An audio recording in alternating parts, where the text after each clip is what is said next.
चलिए अगला नीट का पैटर्न है आपका एरोमेट्रिक हाइड्रोकार्बन। तो हाइड्रोकार्बन में आपका चार पैटर्न क्वेश्चन आते हैं। पहला है एल्केन से, पहला है एल्केन से, दूसरा है एल्कीन से, तीसरा है एल्काइन से, चौथा है एरोमेटिक हाइड्रोकार्बन से क्वेश्चन आएगा। तो एल्केन, एल्कीन, एल्काइन और एरोमेटिक हाइड्रोकार्बन एनसीईआरटी का क्वेश्चन, प्योरली एनसीईआरटी का क्वेश्चन एनसीईआरटी ही आता है। और इसमें प्रिपरेशन, उसकी फिजिकल प्रॉपर्टी, उसकी केमिकल प्रॉपर्टी। तो देखिए एनसीईआरटी का लाइन टू लाइन क्वेश्चन तो नीट 2025 में आया। तो देखिएगा नीट 2025 का क्वेश्चन है एरोमेटिक हाइड्रोकार्बन से। तो देखिए एनसीईआरटी है, which one of the following reaction does not give benzene as product. इसमें से कौन बेंजीन प्रोडक्ट के रूप में नहीं बनेगा। तो एनसीईआरटी के लाइन है, ये कह रहा है, बताओ ये क्या है आपका acetylene. Acetylene red heart iron 2 873। तो एनसीईआरटी के लाइन में लिखा है प्रिपरेशन ऑफ बेंजीन, और उसमें प्रिपरेशन ऑफ बेंजीन में क्या होगा, पहले एक आप क्या करेंगे, आयरन ट्यूब लेंगे, उसको हीट करेंगे 873 में, रेड हार्ट एकदम रक्त तप्त कर लेंगे और उसी के ऊपर एसिटिलीन गैस फ्लो कराएंगे। और एसिटिलीन गैस फ्लो कराएंगे तो इसका पॉलीमराइजेशन हो जाएगा, और पॉलीमराइजेशन हो जाएगा और क्या बन जाएगा, बेंजीन। तो आपसे पूछा है कौन सा तरीका बेंजीन नहीं बनाएगा। तो पहला वाला तरीका तो बेंजीन बना रहा है। हमसे पूछा कौन बेंजीन नहीं देगा, तो पहला वाला तो बना रहा है एनसीईआरटी के लाइन का क्वेश्चन। अच्छा ये है बेंजीन डाइजोनियम सॉल्ट। अच्छा बेंजीन डाइजोनियम सॉल्ट में बताया था एनसीईआरटी ने, क्या है बेंजीन डाइजोनियम सॉल्ट। अगर बेंजीन डाइजोनियम सॉल्ट को अगर बेंजीन में कन्वर्ट करना है तो बेंजीन डाइजोनियम सॉल्ट को, यानी बेंजीन के ऊपर N2+ और Cl-, अगर इसको बेंजीन में कन्वर्ट करना है तो एनसीईआरटी ने लिखा था, क्या लिखा था एनसीईआरटी ने, ये हाइपोफॉस्फोरस एसिड के साथ क्या लगा दो, या तो वाटर लगा दो, या दूसरा तरीका है इसमें एल्कोहल मिला दो, एथिल एल्कोहल मिला दोगे तो यहाँ से क्या हो जाएगा, यहाँ से हट जाएगा, यहाँ पे ये बेंजीन बन जाएगा। तो बेंजीन में कन्वर्ट करने के लिए बेंजीन डाइजोनियम सॉल्ट के साथ या तो एथेनॉल ले लेंगे, या तो ये क्या हो जाएगा, ये हाइपोफॉस्फोरस एसिड के साथ वाटर। अगर सिर्फ वाटर के साथ हीट करेंगे तो एनसीईआरटी ने कहा था कि बेंजीन डाइजोनियम सॉल्ट का रिएक्शन केवल वाटर से कराओगे तो ये बेंजीन ना बन के क्या बनेगा, एल्कोहल यानी फिनॉल बन जाएगा। यानी यहाँ पे ये क्या देगा, फिनॉल, बेंजीन नहीं बनेगा। अगर आपको बेंजीन बनाना था तो वाटर के साथ क्या लगाना पड़ता, हाइपोफॉस्फोरस एसिड यानी H3PO2, या तो आप केवल एथिल एल्कोहल लेते तो ये बेंजीन डाइजोनियम सॉल्ट से यहाँ से ये दोनों हटा के आप बेंजीन बना देते। जबकि यहाँ पे केवल वाटर दिया है, और वाटर दिया तो ये बेंजीन में नहीं कन्वर्ट होगा, किस में कन्वर्ट होगा, फिनॉल में। हमारा आंसर यही हो जाएगा नीट 2025 एनसीईआरटी के लाइन का क्वेश्चन। चलो हम फिलहाल सब देखेंगे। ये क्या है, सोडियम बेंजोएट है, और यहाँ पे क्या है, सोडा लाइम। और जैसे ही देखा सोडा लाइम है यानी ये क्या होगा, डी कार्बोक्सिलेशन रिएक्शन। और सोडा लाइम क्या होता है, एक होता है सोडा लाइम, एक होता है सोडामाइड। सोडा लाइम बोला जाता है NaOH के साथ CaO, और ये कौन सा रिएक्शन हो जाएगा, डी कार्बोक्सिलेशन रिएक्शन। एनसीईआरटी की लाइन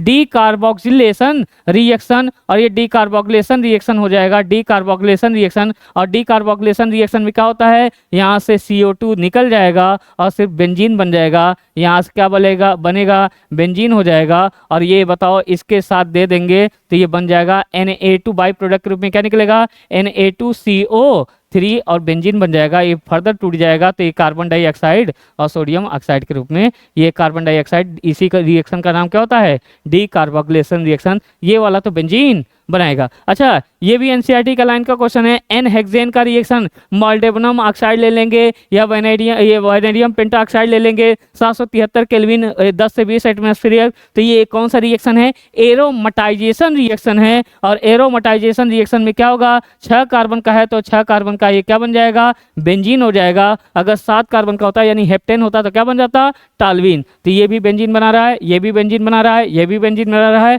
ये वाला फिनॉल बना रहा है। हमसे पूछा है कौन सा बेंजीन बनाने का तरीका नहीं, कौन सा हो जाएगा, बी वाला। नीट 2025 एनसीईआरटी का क्वेश्चन, एनसीईआरटी के लाइन टू लाइन क्वेश्चन, बहुत हल्के क्वेश्चन, कोई दम नहीं है। क्लियर है। चलिए अगला क्वेश्चन, अगला क्वेश्चन एनसीईआरटी का क्वेश्चन नीट 2023 में। तो नीट 2023 में आया, एनसीईआरटी का क्वेश्चन है, कह रहा है कि consider the following compound species. ये compound, number of compound species which obey Huckel's rule.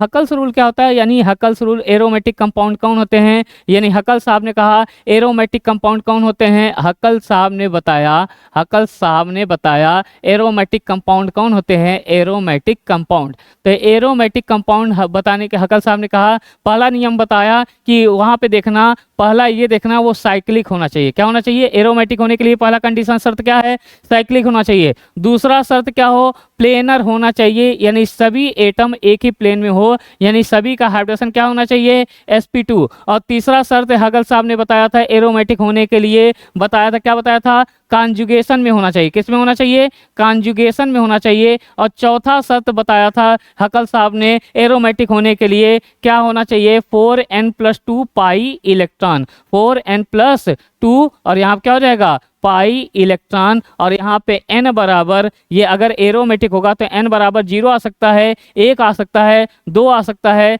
3 आ सकता है, ऐसे आ जाएगा। अच्छा, एंटी एरोमेटिक कंपाउंड किसको बोलते हैं, तो एक होता है एरोमेटिक कंपाउंड, एक होता है एंटी एरोमेटिक कंपाउंड। तो एंटी एरोमेटिक कंपाउंड किसको बोलते हैं, तो एंटी एरोमेटिक बोला जाएगा। वही पहला शर्त वही रहेगा, पहला साइक्लिक होना चाहिए, तो पहला क्या होगा, साइक्लिक होगा। दूसरा शर्त यह है कि प्लेनर होना चाहिए। प्लेनर का मतलब क्या होगा, सभी एटम एक ही प्लेन में हो, यानी सभी का हाइब्रिडेशन क्या होना चाहिए, sp2 होना चाहिए। तीसरा शर्त वही है, कॉन्जुगेशन में होना चाहिए। तीसरा शर्त क्या है, कॉन्जुगेशन में होना चाहिए। और चौथा शर्त आपका, चौथा शर्त क्या है, चौथा शर्त ये है कि यहाँ पे 4n बराबर पाई इलेक्ट्रॉन, और यहाँ पे n बराबर 0 नहीं हो सकता, 1 हो सकता है, 2 हो सकता है, 3 हो सकता है, ऐसे सो ऑन। ये एरोमेटिक, तो एक एरोमेटिक, एक एंटी एरोमेटिक, और एक क्या होता है, non aromatic. Non aromatic compound किसको बोलते हैं, ये पहले इन चारों में से कोई एक फॉलो ना हो, चारों में से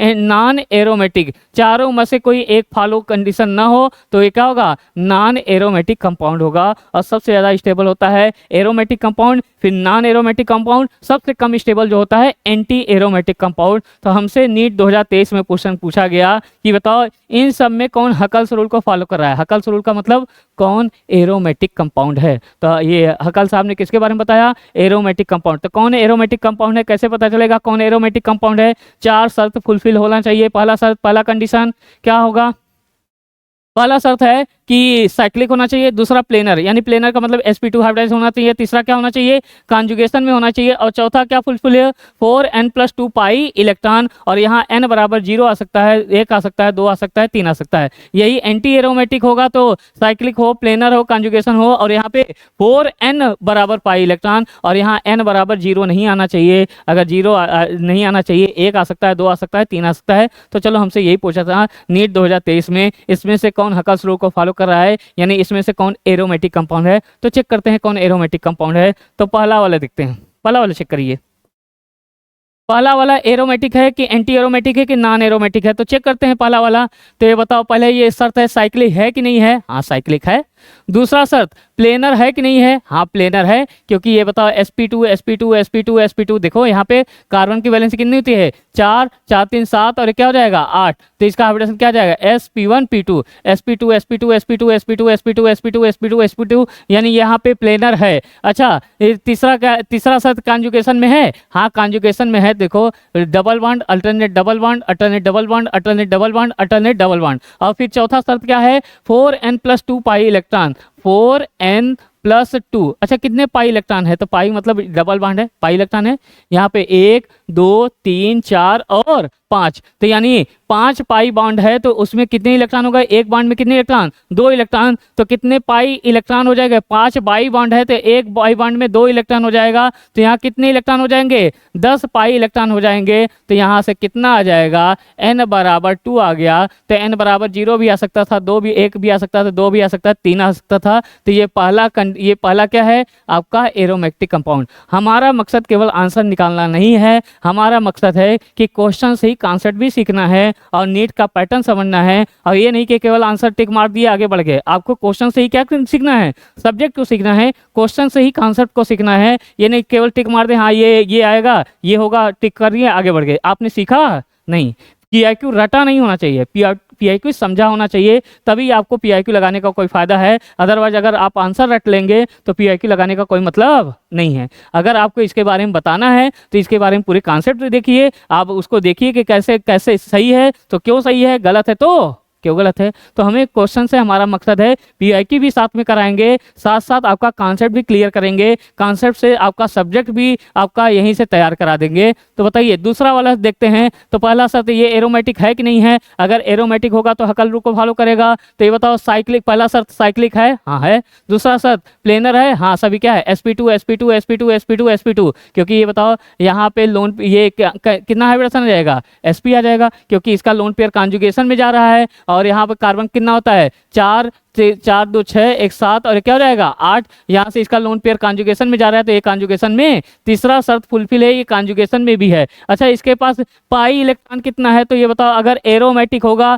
तो ये क्या हो जाएगा 4n+2, 4n+2 बराबर कितना पाई इलेक्ट्रॉन, डबल बॉन्ड, एक डबल बॉन्ड दूसरा डबल बॉन्ड। अच्छा ये लोन पेयर नेगेटिव चार्ज अगर कॉन्जुगेशन में जा रहा है तो उसको पाई इलेक्ट्रॉन कंसीडर करेंगे। और एक पाई बॉन्ड में कितने इलेक्ट्रॉन होते हैं, 2, तो कितने हैं 1 2 3, 3 दूनी 6, तो n बराबर कितना हो जाएगा 1। अगर n बराबर 1 आया तो ये एरोमेटिक हो सकता है। एरोमेटिकली n बराबर 0 भी आ सकता है, 1 भी आ सकता है, 2 भी आ सकता है, 3 भी आ सकता है, ये ऐसे आ सकता है। तो ये बताओ ये वाला दूसरा वाला भी कैसा है, एरोमेटिक है। हमसे पूछा है कौन हकल्स रूल को फॉलो करेगा, यानी कौन एरोमेटिक है। हमें क्वेश्चन से ही अपने कॉन्सेप्ट क्लियर करने हैं। अच्छा इसके बारे में देखिए, पहला ये साइक्लिक है, हाँ ठीक है साइक्लिक है। दूसरा ये प्लेनर है, sp2 sp2 sp2 sp2, हाँ सही है।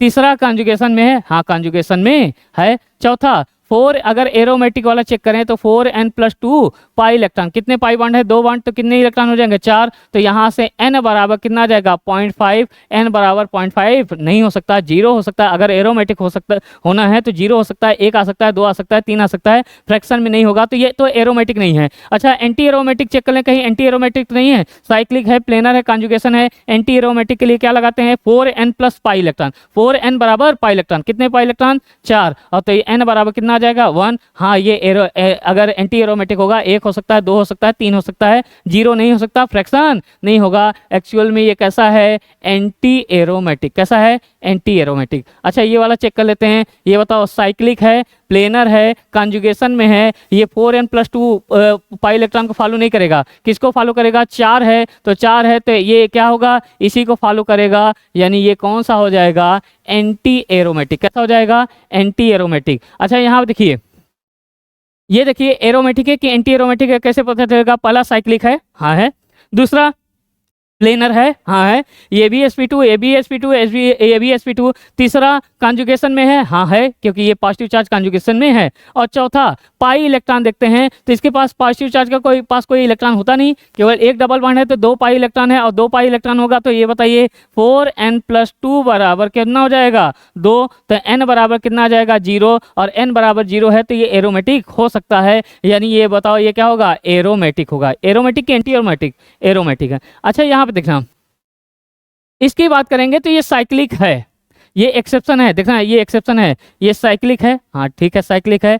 प्लेनर है, हाँ सभी sp2 है, प्लेनर है। कॉन्जुगेशन में है, हाँ कॉन्जुगेशन में है। अच्छा अगर एरोमेटिक वाला लगाएंगे तो ये बताओ क्या हो जाएगा 4n+2, और कितने पाई बॉन्ड है 4, तो कितने पाई इलेक्ट्रॉन हो जाएंगे 8, तो यहाँ पे n बराबर कितना आ जाएगा ये 1.5 आ जाएगा, जो कि एरोमेटिक तो नहीं है। अच्छा एंटी एरोमेटिक वाला लगाएंगे तो एंटी एरोमेटिक वाला 4n बराबर क्या हो जाएगा 8, तो n बराबर 2, तो ये एंटी एरोमेटिक के चारों कंडीशन फुलफिल कर रहा है। मगर ध्यान रखना ये एक्सेप्शन है, और ये एक्सेप्शन क्या है, इसका शेप प्लेनर ना होके, ये जो है ये साइक्लिक तो है मगर प्लेनर नहीं है। प्लेनर नहीं है तब कैसा है, ये ट्यूब शेप कह लीजिए या टब शेप कह लीजिए, ये ट्यूब शेप या टब शेप है। इस वजह से ना तो ये एरोमेटिक ना एंटी एरोमेटिक, ये कैसा है नॉन एरोमेटिक। कैसा है नॉन एरोमेटिक। और ये अगला वाला देख लेते हैं। पहला शर्त है अगर एरोमेटिक चेक करना है, पहला शर्त साइक्लिक है, हाँ है। दूसरा शर्त प्लेनर है, हाँ है। sp2 sp2 sp2 sp2 sp2 सभी एटम sp2 है।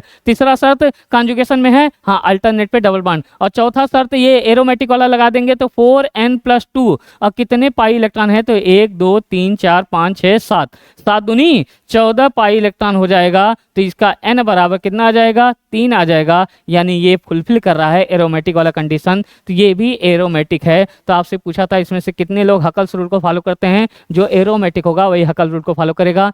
तो 1 और क्या हो जाएगा, 2 और क्या हो जाएगा, 3 और 4, तो कौन सा ऑप्शन, सी ऑप्शन, नीट 2023। ये क्वेश्चन से ही अपना एनसीईआरटी स्ट्रांग करना है, यानी अपना कॉन्सेप्ट क्लियर करना है, क्वेश्चन से ही सब्जेक्ट को तैयार करना है। क्लियर है, ये नहीं कि केवल पीआई की लगा रहे हैं, आंसर रट लिए हैं, हमें आंसर तो याद है। आंसर रटने से क्या मतलब है, ये तो वही थोड़ी आ जाएगा, बस आपको वो कॉन्सेप्ट आएगा, वो तरीका आएगा, वही क्वेश्चन रिपीट होकर नहीं आएगा, बस कॉन्सेप्ट वही तरीका, वही तरीके का क्वेश्चन आएगा। क्लियर है, और एरोमेटिक एंटी एरोमेटिक बहुत कई बार क्वेश्चन आया। ये अगला क्वेश्चन,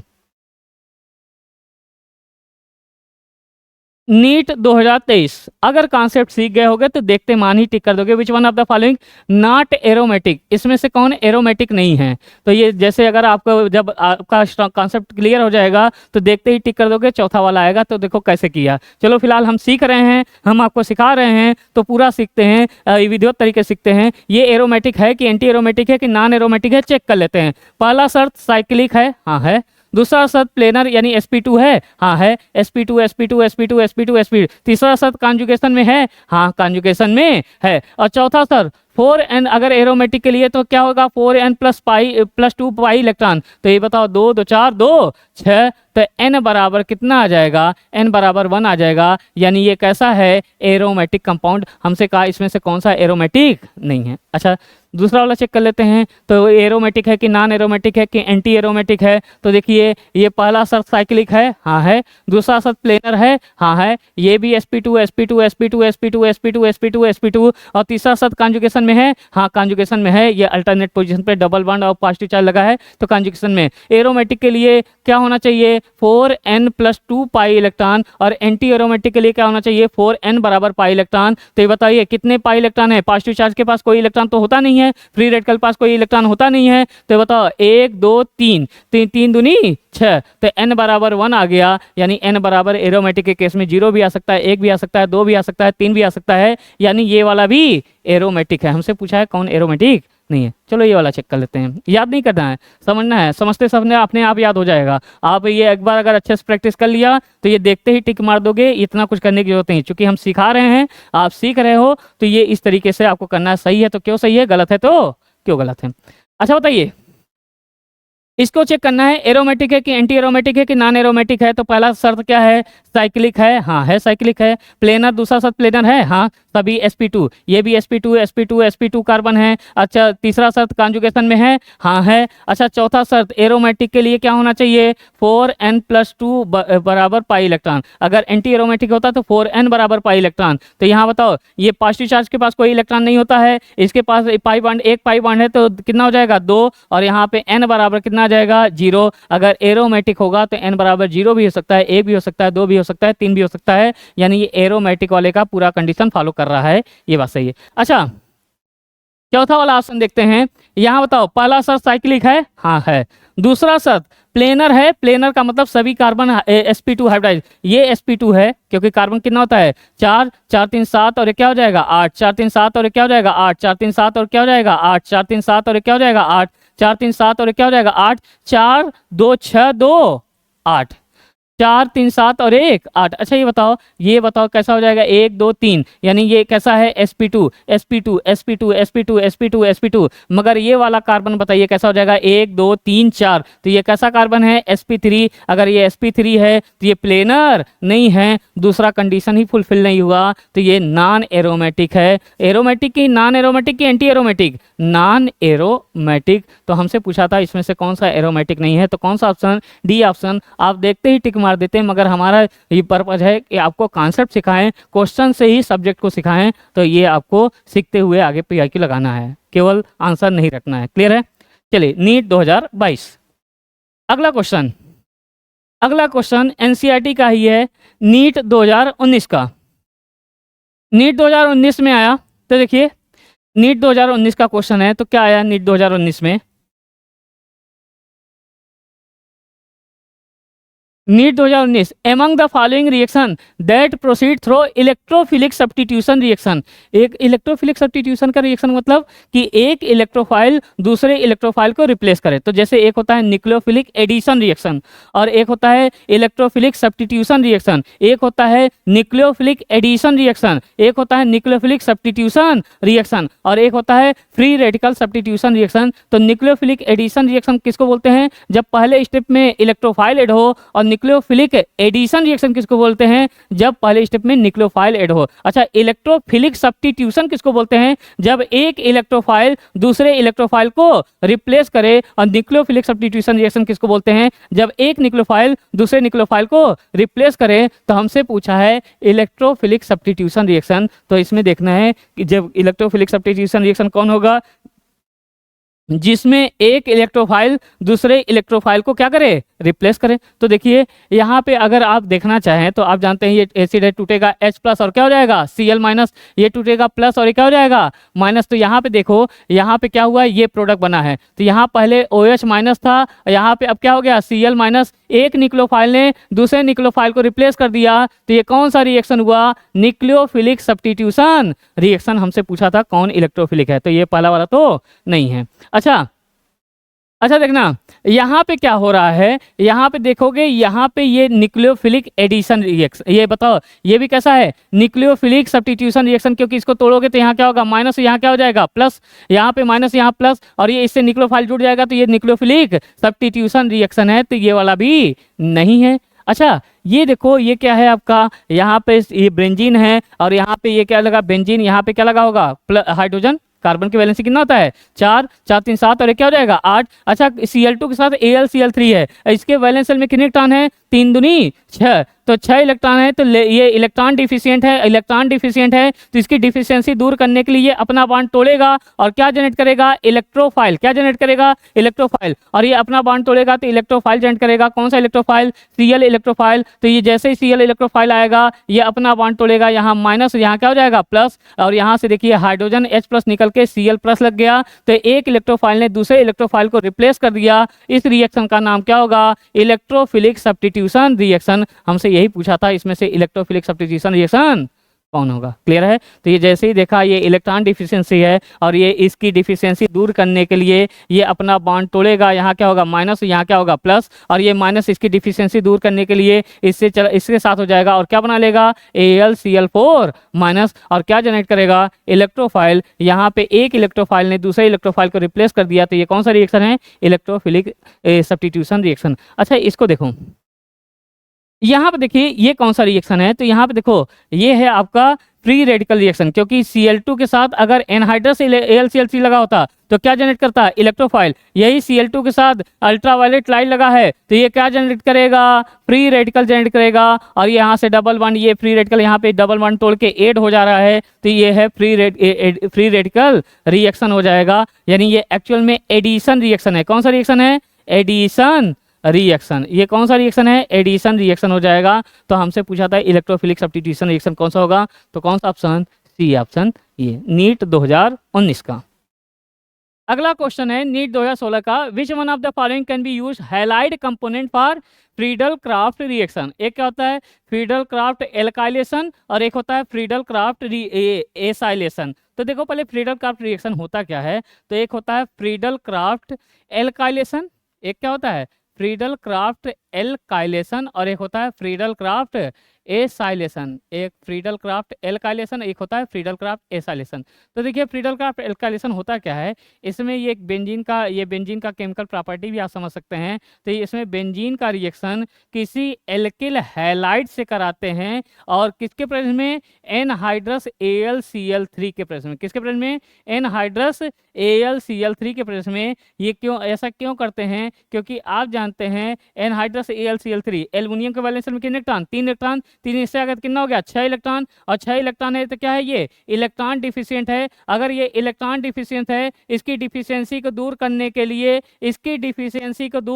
लिए ये अपना बॉन्ड तोड़ेगा। यहाँ क्या होगा? माइनस, और यहाँ क्या हो जाएगा? प्लस। और ये बताओ यहाँ क्या जनरेट होगा? इलेक्ट्रोफाइल जनरेट होगा। यहाँ क्या जनरेट होगा? इलेक्ट्रोफाइल जनरेट होगा। और ये क्या बना लेगा? AlCl 3, अगर Cl ये होता तो ये क्या हो जाता, माइनस का 4, ठीक है। अच्छा, यहाँ पे क्या जनरेट हुआ, इलेक्ट्रोफाइल, ये एल्किल इलेक्ट्रोफाइल, और ये इलेक्ट्रोफाइल यहाँ से इसको क्या करेगा, इलेक्ट्रोफिलिक सब्स्टिट्यूशन रिएक्शन, यहाँ माइनस यहाँ क्या होगा प्लस, एक इलेक्ट्रोफाइल दूसरे इलेक्ट्रोफाइल को रिप्लेस कर देगा। तो इस ये फ्रीडल क्राफ्ट एल्काइलेशन या एसाइलेशन को आप बोल सकते हो, क्या बोल सकते हो, electrophilic substitution reaction, electrophilic substitution reaction हो जाएगा। क्लियर है।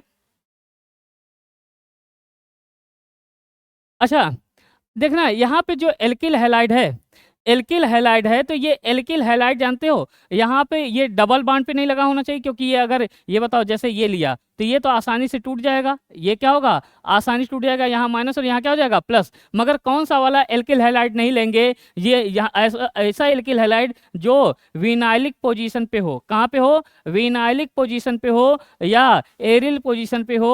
ऐसा क्यों करते हैं, क्योंकि यहाँ पे क्या जाता है, पार्शियल डबल बॉन्ड करेक्टर। तो बताओ यहाँ लोन पेयर, इसके अल्टरनेट पोजीशन पे क्या होगा, डबल बॉन्ड, तो यानी ये कॉन्जुगेशन में जाएगा, और कॉन्जुगेशन में जाएगा तो यहाँ पे पार्शियल डबल बॉन्ड करेक्टर आ जाएगा, और पार्शियल डबल बॉन्ड करेक्टर आ जाएगा तो ये वाला बॉन्ड टूटेगा नहीं। यहाँ पे भी एरिल हैलाइड में भी यहाँ बताओ ये लोन पेयर कॉन्जुगेशन में जाएगा, कॉन्जुगेशन में जाएगा तो यहाँ पे क्या होगा, पार्शियल डबल बॉन्ड, और पार्शियल डबल बॉन्ड होगा तो ये वाला बॉन्ड टूटेगा नहीं। तो ध्यान रखना, जो विनाइलिक पोजीशन पे लगा होगा वो एल्किल हैलाइड, न तो फ्रीडल क्राफ्ट एल्काइलेशन न फ्रीडल क्राफ्ट एसाइलेशन। अच्छा, फ्रीडल क्राफ्ट एसाइलेशन क्या होता है, तो आप जानते हैं फ्रीडल क्राफ्ट एसाइलेशन में क्या होता है, ये एसाइलेशन, फ्रीडल क्राफ्ट एसाइलेशन। तो फ्रीडल क्राफ्ट एसाइलेशन रिएक्शन का क्या होता है, तो जैसे यहाँ पे ये एल्किल हैलाइड के जगह एसिड क्लोराइड, एसिड हैलाइड ले लिया जाता है, यही बेंजीन लेंगे। अब की बार एल्किल हैलाइड की जगह एसिड हैलाइड ले लेते हैं, तो एसिड हैलाइड का मतलब क्या जाएगा, CO,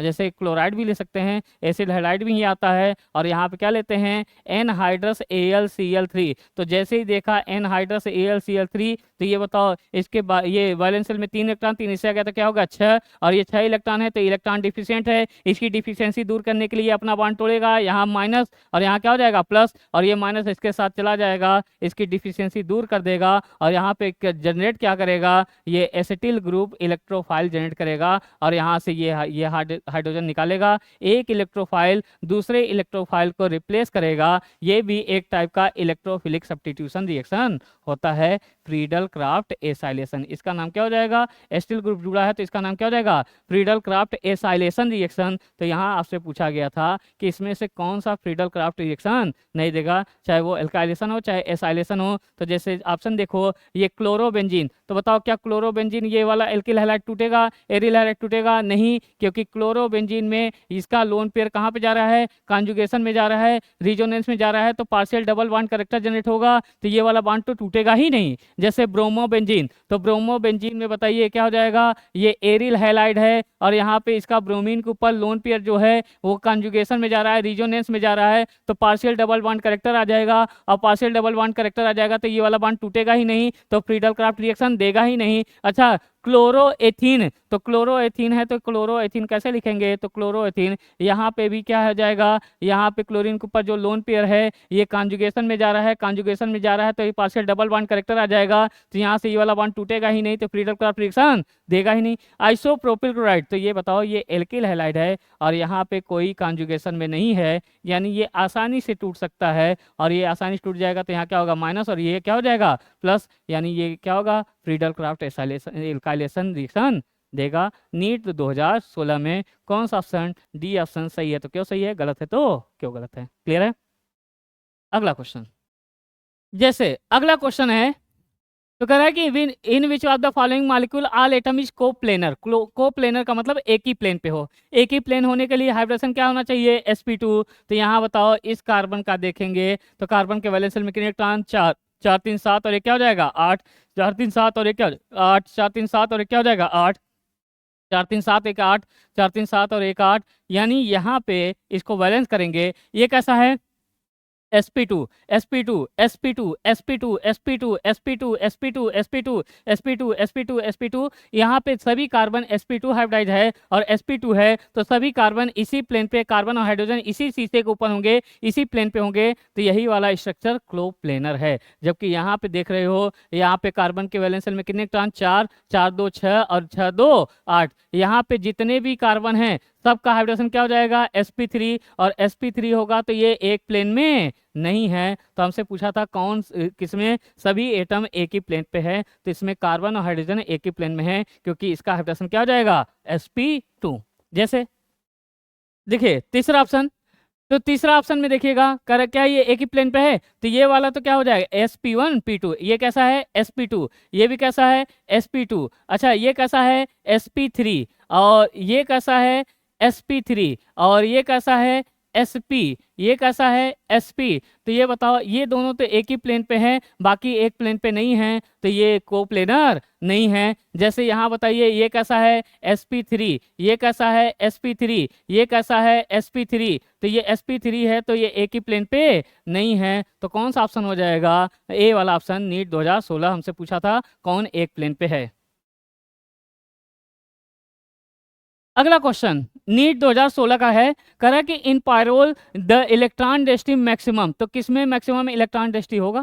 तो ये बताओ, इसका रीजोनेटिंग स्ट्रक्चर बनाओगे तो इसका लोन पेयर कहाँ पे जाएगा, रीजोनेस में जाएगा। तो यहाँ पे भी डेल्टा निगेटिव, यहाँ पे भी क्या होगा डेल्टा निगेटिव, यहाँ पे भी क्या होगा डेल्टा निगेटिव, यहाँ पे भी क्या होगा डेल्टा निगेटिव, और यहाँ पे बताओ रिंग में इलेक्ट्रॉन डेंसिटी को बढ़ाएगा, और सबसे ज़्यादा इलेक्ट्रॉन डेंसिटी कहाँ पे होगा, आर्थो पोजीशन पे होगा। और ये कौन सा हो जाएगा, ये भी आर्थो, ये भी आर्थो, यानी दूसरे और पांचवें पोजीशन पे इलेक्ट्रॉन डेंसिटी क्या होगा, मैक्सिमम। ये चूंकि ये लोन पेयर है, लोन पेयर रिंग में जाएगा, रिंग में जाएगा तो इलेक्ट्रॉन डेंसिटी को बढ़ाएगा, और इलेक्ट्रॉन डेंसिटी बढ़ाएगा, और सबसे ज़्यादा कहाँ पे होगा, दूसरे और पांचवें पे, यानी आर्थो पोजीशन पे होगा। अच्छा, इसके टोटल कितने रीजोनेटिंग स्ट्रक्चर बनेंगे, हेट्रोसाइक्लिक एरोमेटिक कंपाउंड है, तो इसके जितने एटम का साइकिल होगा उतना ही बनेगा। तो इसका कितना रीजोनेटिंग स्ट्रक्चर बनेगा, 5। कितना रीजोनेटिंग स्ट्रक्चर बनेगा, 5। तो कौन सा ऑप्शन, डी ऑप्शन, नीट 2016।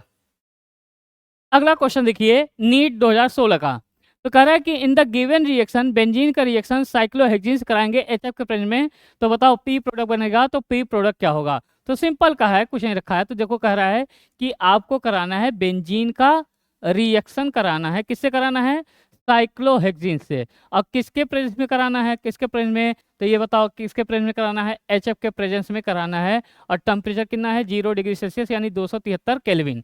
तो कुछ नहीं करना है, आप देखो क्या करो ना, ये इसे रटा नहीं जाता, इसको समझा जाता है। तो देखो बताओ क्या होगा, ये टूटेगा, कैसे टूटेगा, एसिड है तो H+ और क्या हो जाएगा F-। और जैसे ही देखा ये H+ आया, ये अपना बॉन्ड तोड़ा, और ये अपना बॉन्ड तोड़ा, यहाँ क्या होगा माइनस, यहाँ क्या हो जाएगा प्लस। अब पहले स्टेप में क्या आएगा, इलेक्ट्रोफाइल आएगा, और इलेक्ट्रोफाइल इससे जुड़ेगा, तो यहाँ पे इंटरमीडिएट के रूप में क्या बनेगा, कार्बोकेटायन। क्या बनेगा, कार्बोकेटायन। यहाँ पे क्या आ जाएगा, कार्बोकेटायन। अच्छा, ये कार्बोकेटायन जैसे ही जनरेट हुआ तो ये देगा, यहाँ बताओ ये बेंजीन है, ये इलेक्ट्रोफिलिक सब्स्टिट्यूशन रिएक्शन देता है, ये बेंजीन अपना बॉन्ड तोड़ेगा, यहाँ क्या होगा माइनस, और यहाँ क्या हो जाएगा प्लस। एक इलेक्ट्रोफाइल दूसरे इलेक्ट्रोफाइल को रिप्लेस कर देगा, तो यहाँ पे प्रोडक्ट क्या बनेगा, तो जैसे ये बेंजीन था, यहाँ से हाइड्रोजन को हटा के एक इलेक्ट्रोफाइल दूसरे इलेक्ट्रोफाइल को क्या कर देगा, रिप्लेस कर देगा। तो कौन सा आंसर, कौन सा आंसर हो जाएगा, सी वाला ये। और यहाँ से ये जो H निकला, यहाँ से जो F- निकला, फिर से ये क्या बना लिया, HF बना लिया। तो बताओ कौन सा आंसर हो जाएगा, ए वाला होगा क्या, बी वाला होगा क्या, डी की सी, सी वाला। नीट 2016 जो कि हार्ड पेपर था, कुछ नहीं रखा है। तो जैसे ही देखा ये बेंजीन है, ये साइक्लोहेक्सीन है, HF है, आप जानते हैं ये एसिड है, ये टूटेगा H+ और क्या हो जाएगा F-। और जैसे ही देखा ये H+ आया, ये अपना बॉन्ड तोड़ेगा, यहाँ क्या होगा माइनस, यहाँ क्या होगा प्लस। और पहले स्टेप में क्या आएगा, इलेक्ट्रोफाइल, ये इलेक्ट्रोफाइल जुड़ेगा तो क्या जनरेट होगा, कार्बोकेटायन जनरेट होगा। जैसे ही कार्बोकेटायन आया, बेंजीन क्या देता है, इलेक्ट्रोफिलिक सब्स्टिट्यूशन रिएक्शन देता है, ये अपना बॉन्ड तोड़ेगा, यहाँ माइनस, यहाँ क्या हो जाएगा प्लस, एक इलेक्ट्रोफाइल दूसरे इलेक्ट्रोफाइल को रिप्लेस कर देगा। तो ये आपका क्या हो जाएगा, फ्रीडल क्राफ्ट रिएक्शन भी आप इसको बोल सकते हैं। क्लियर है। चलिए अगला क्वेश्चन, नीट 2016 का, नीट 2016 का क्वेश्चन है, तो क्वेश्चन पढ़िएगा, correct, consider the nitration of benzene using mixer concentrated H2SO4 concentrated nitric acid if large amount of sodium potassium hydrogen sulphate added to mixture, rate of nitration क्या होगा। पहले nitration reaction NCERT का question है। Nitration reaction तो बताइए NCERT में क्या बताया गया नाइट्रेशन रिएक्शन के बारे में। नाइट्रेशन जैसे halogenation, sulphonation, nitration, Friedel Crafts alkylation, Friedel Crafts acylation reaction NCERT का लाइन का क्वेश्चन है। तो यानी ये बताओ, जब बेंजीन का आप रिएक्शन कराते हैं नाइट्रेटिंग मिक्सचर से, किससे कराते हैं, नाइट्रेटिंग मिक्सचर से कराते हैं, तो नाइट्रेटिंग मिक्सचर क्या होता है, नाइट्रेटिंग मिक्सचर होता है concentrated nitric acid, concentrated nitric acid होता है, और कंसंट्रेटेड सल्फ्यूरिक एसिड को मिक्सचर को बोला जाता है नाइट्रेटिंग मिक्सचर। और ये क्या जनरेट करता है, ये जनरेट करता है इलेक्ट्रोफाइल, और कौन सा इलेक्ट्रोफाइल, ये NO2 प्लस, और ये इलेक्ट्रोफाइल जनरेट करेगा, और ये बेंजीन क्या देता है, इलेक्ट्रोफिलिक सब्स्टिट्यूशन रिएक्शन, ये अपना बॉन्ड तोड़ेगा माइनस, यहाँ क्या हो जाएगा प्लस, और ये एक इलेक्ट्रोफाइल दूसरे इलेक्ट्रोफाइल को रिप्लेस कर देगा, तो ये क्या बना लेगा, नाइट्रोबेंजीन बना लेगा। और इसी रिएक्शन का क्या नाम होता है, नाइट्रेशन। इसी रिएक्शन का क्या नाम होता है, नाइट्रेशन। अच्छा देखना, यहाँ पे ये जो इलेक्ट्रोफाइल जनरेट हुआ कैसे जनरेट हुआ, यहाँ पे ध्यान रखना, कई बार नीट में आया, कई बार IIT में आया, जो ये नाइट्रेटिंग मिक्सचर में नाइट्रिक एसिड होता है, ये कैसे काम करता है, बेस की तरह। कैसे काम करता है, बेस की तरह। और ये जो नाइट्रेटिंग मिक्सचर में H2SO4 होता है, ये कैसे काम करता है, एसिड की तरह। अगर ये बेस की तरह काम करेगा तो क्या देगा, OH माइनस, और इसमें से OH माइनस हटा देंगे तो क्या बचेगा, NO2 प्लस, और क्या बचेगा, OH माइनस। तो यहाँ बताओ, और ये एसिड है तो क्या देगा, H प्लस, और क्या हो जाएगा, HSO4 माइनस बचेगा। तो यहाँ बताओ, ये H2O अलग हो जाएगा, यानी क्या जनरेट करेगा, इलेक्ट्रोफाइल। ध्यान रखना, ये नाइट्रेशन रिएक्शन में जो नाइट्रेटिंग मिक्सचर होता है, नाइट्रेटिंग मिक्सचर में जो कंसंट्रेटेड HNO3 होता है वो बेस की तरह काम करता है, और ये एसिड की तरह काम करता है। अगर ये बेस की तरह काम करेगा तो क्या देगा, OH minus Na2 plus, acid ये क्या देगा, H प्लस। और क्वेश्चन में हमसे यही कहा गया कि बताइए, अगर ये नाइट्रेटिंग मिक्सचर था तो इसमें ये भी बन रहा है, ये भी बन रहा है, ये भी बन रहा है, ये भी बन रहा है, अगर उसे में ये पोटेशियम, ये हाइड्रोजन सल्फेट मिला दे, जैसे कहने का मतलब ये हुआ कि ये बताओ नाइट्रेटिंग मिक्सचर क्या होगा, ये नाइट्रेटिंग मिक्सचर जैसे मिलाए होंगे, तो नाइट्रेटिंग मिक्सचर में आप जानते हैं यहाँ पे नाइट्रिक एसिड कैसे काम करेगा, बेस की तरह काम करेगा। कैसे काम करेगा, बेस की तरह काम करेगा। और ये कैसे काम करेगा, एसिड की तरह काम करेगा। ये बेस की तरह, ये एसिड की तरह। अगर ये बेस की तरह काम करेगा तो ये क्या देगा, कैसे टूटेगा, NO2 प्लस में, और क्या हो जाएगा, OH माइनस में। और ये एसिड की तरह काम करेगा तो कैसे काम करेगा, H प्लस, और क्या हो जाएगा, HSO4 माइनस। तो यहाँ से क्या बन जाएगा, आपका बनेगा NO2 प्लस, इलेक्ट्रोफाइल जनरेट होगा, और ये H प्लस होगा, और क्या हो जाएगा, OH माइनस होगा, और क्या हो जाएगा, H sulphate ion, by sulphate ion हो जाएगा। और इसी में एनसीईआरटी क्वेश्चन में NTA वाले ने कहा कि बताओ, इसमें पोटेशियम हाइड्रोजन सल्फेट मिला दें, तो जैसे ही पोटेशियम हाइड्रोजन सल्फेट मिलाओगे, ये टूटेगा, किस में टूटेगा, K प्लस, और क्या हो जाएगा, HSO4 माइनस। और जैसे ही HSO4 माइनस आया तो यहाँ पे क्या आ गया, कॉमन आयन आ गया। और कॉमन आयन आने की वजह से ये बताओ किस दिशा में भागना स्टार्ट कर देगा, बैकवर्ड डायरेक्शन में भागना स्टार्ट कर देगा। अगर ये रिएक्शन बैकवर्ड, कॉमन आयन की वजह से ये रिएक्शन किस दिशा में भागेगा, बैकवर्ड डायरेक्शन में। अकॉर्डिंग टू लीच एटले प्रिंसिपल, कॉमन आयन के प्रेजेंस में ये किधर भागेगा, बैकवर्ड डायरेक्शन में। अगर ये बैकवर्ड डायरेक्शन जाएगा तो ये Na2 इलेक्ट्रोफाइल क्या बनेगा, कम बनेगा, और Na2 इलेक्ट्रोफाइल कम बनेगा तो रेट ऑफ नाइट्रेशन बताओ बढ़ जाएगा, घट जाएगा, डबल हो जाएगा, कि स्लो वही रहेगा। तो ये क्या हो जाएगा, स्लो हो जाएगा। नीट 2016 में कह रहा था, consider the nitration of benzene using ये concentrated H2O4 nitric acid if a large amount of potassium hydrosulphate added to mixture, the rate of nitration will be, क्या होगा। तो ये क्या जनरेट करेगा, ये OH माइनस, बेस की तरह काम करेगा, OH माइनस Na2 प्लस, ये H प्लस देगा, सल्फेट आयन काम वो मिलाएंगे तो कॉमन आयन की वजह से, ये कॉमन आयन की वजह से ये रिएक्शन किस दिशा में भागेगा, बैकवर्ड, और बैकवर्ड जाएगा तो रेट ऑफ नाइट्रेशन क्या हो जाएगा, घटेगा। कौन सा ऑप्शन, डी ऑप्शन, नीट 2016। अगला क्वेश्चन, ये सब बहुत पुराने क्वेश्चन है, फिलहाल आपको सभी क्वेश्चन लगाने हैं। ज़्यादा मजा तो जेई मेंस से हैं, वहाँ NCERT line to line question, NCERT की हर लाइन से क्वेश्चन, बेहतरीन क्वेश्चन, लेटेस्ट क्वेश्चन, एनटीए द्वारा बनाया गया क्वेश्चन, एकदम बेहतरीन एनसीईआरटी से क्वेश्चन। क्लियर है?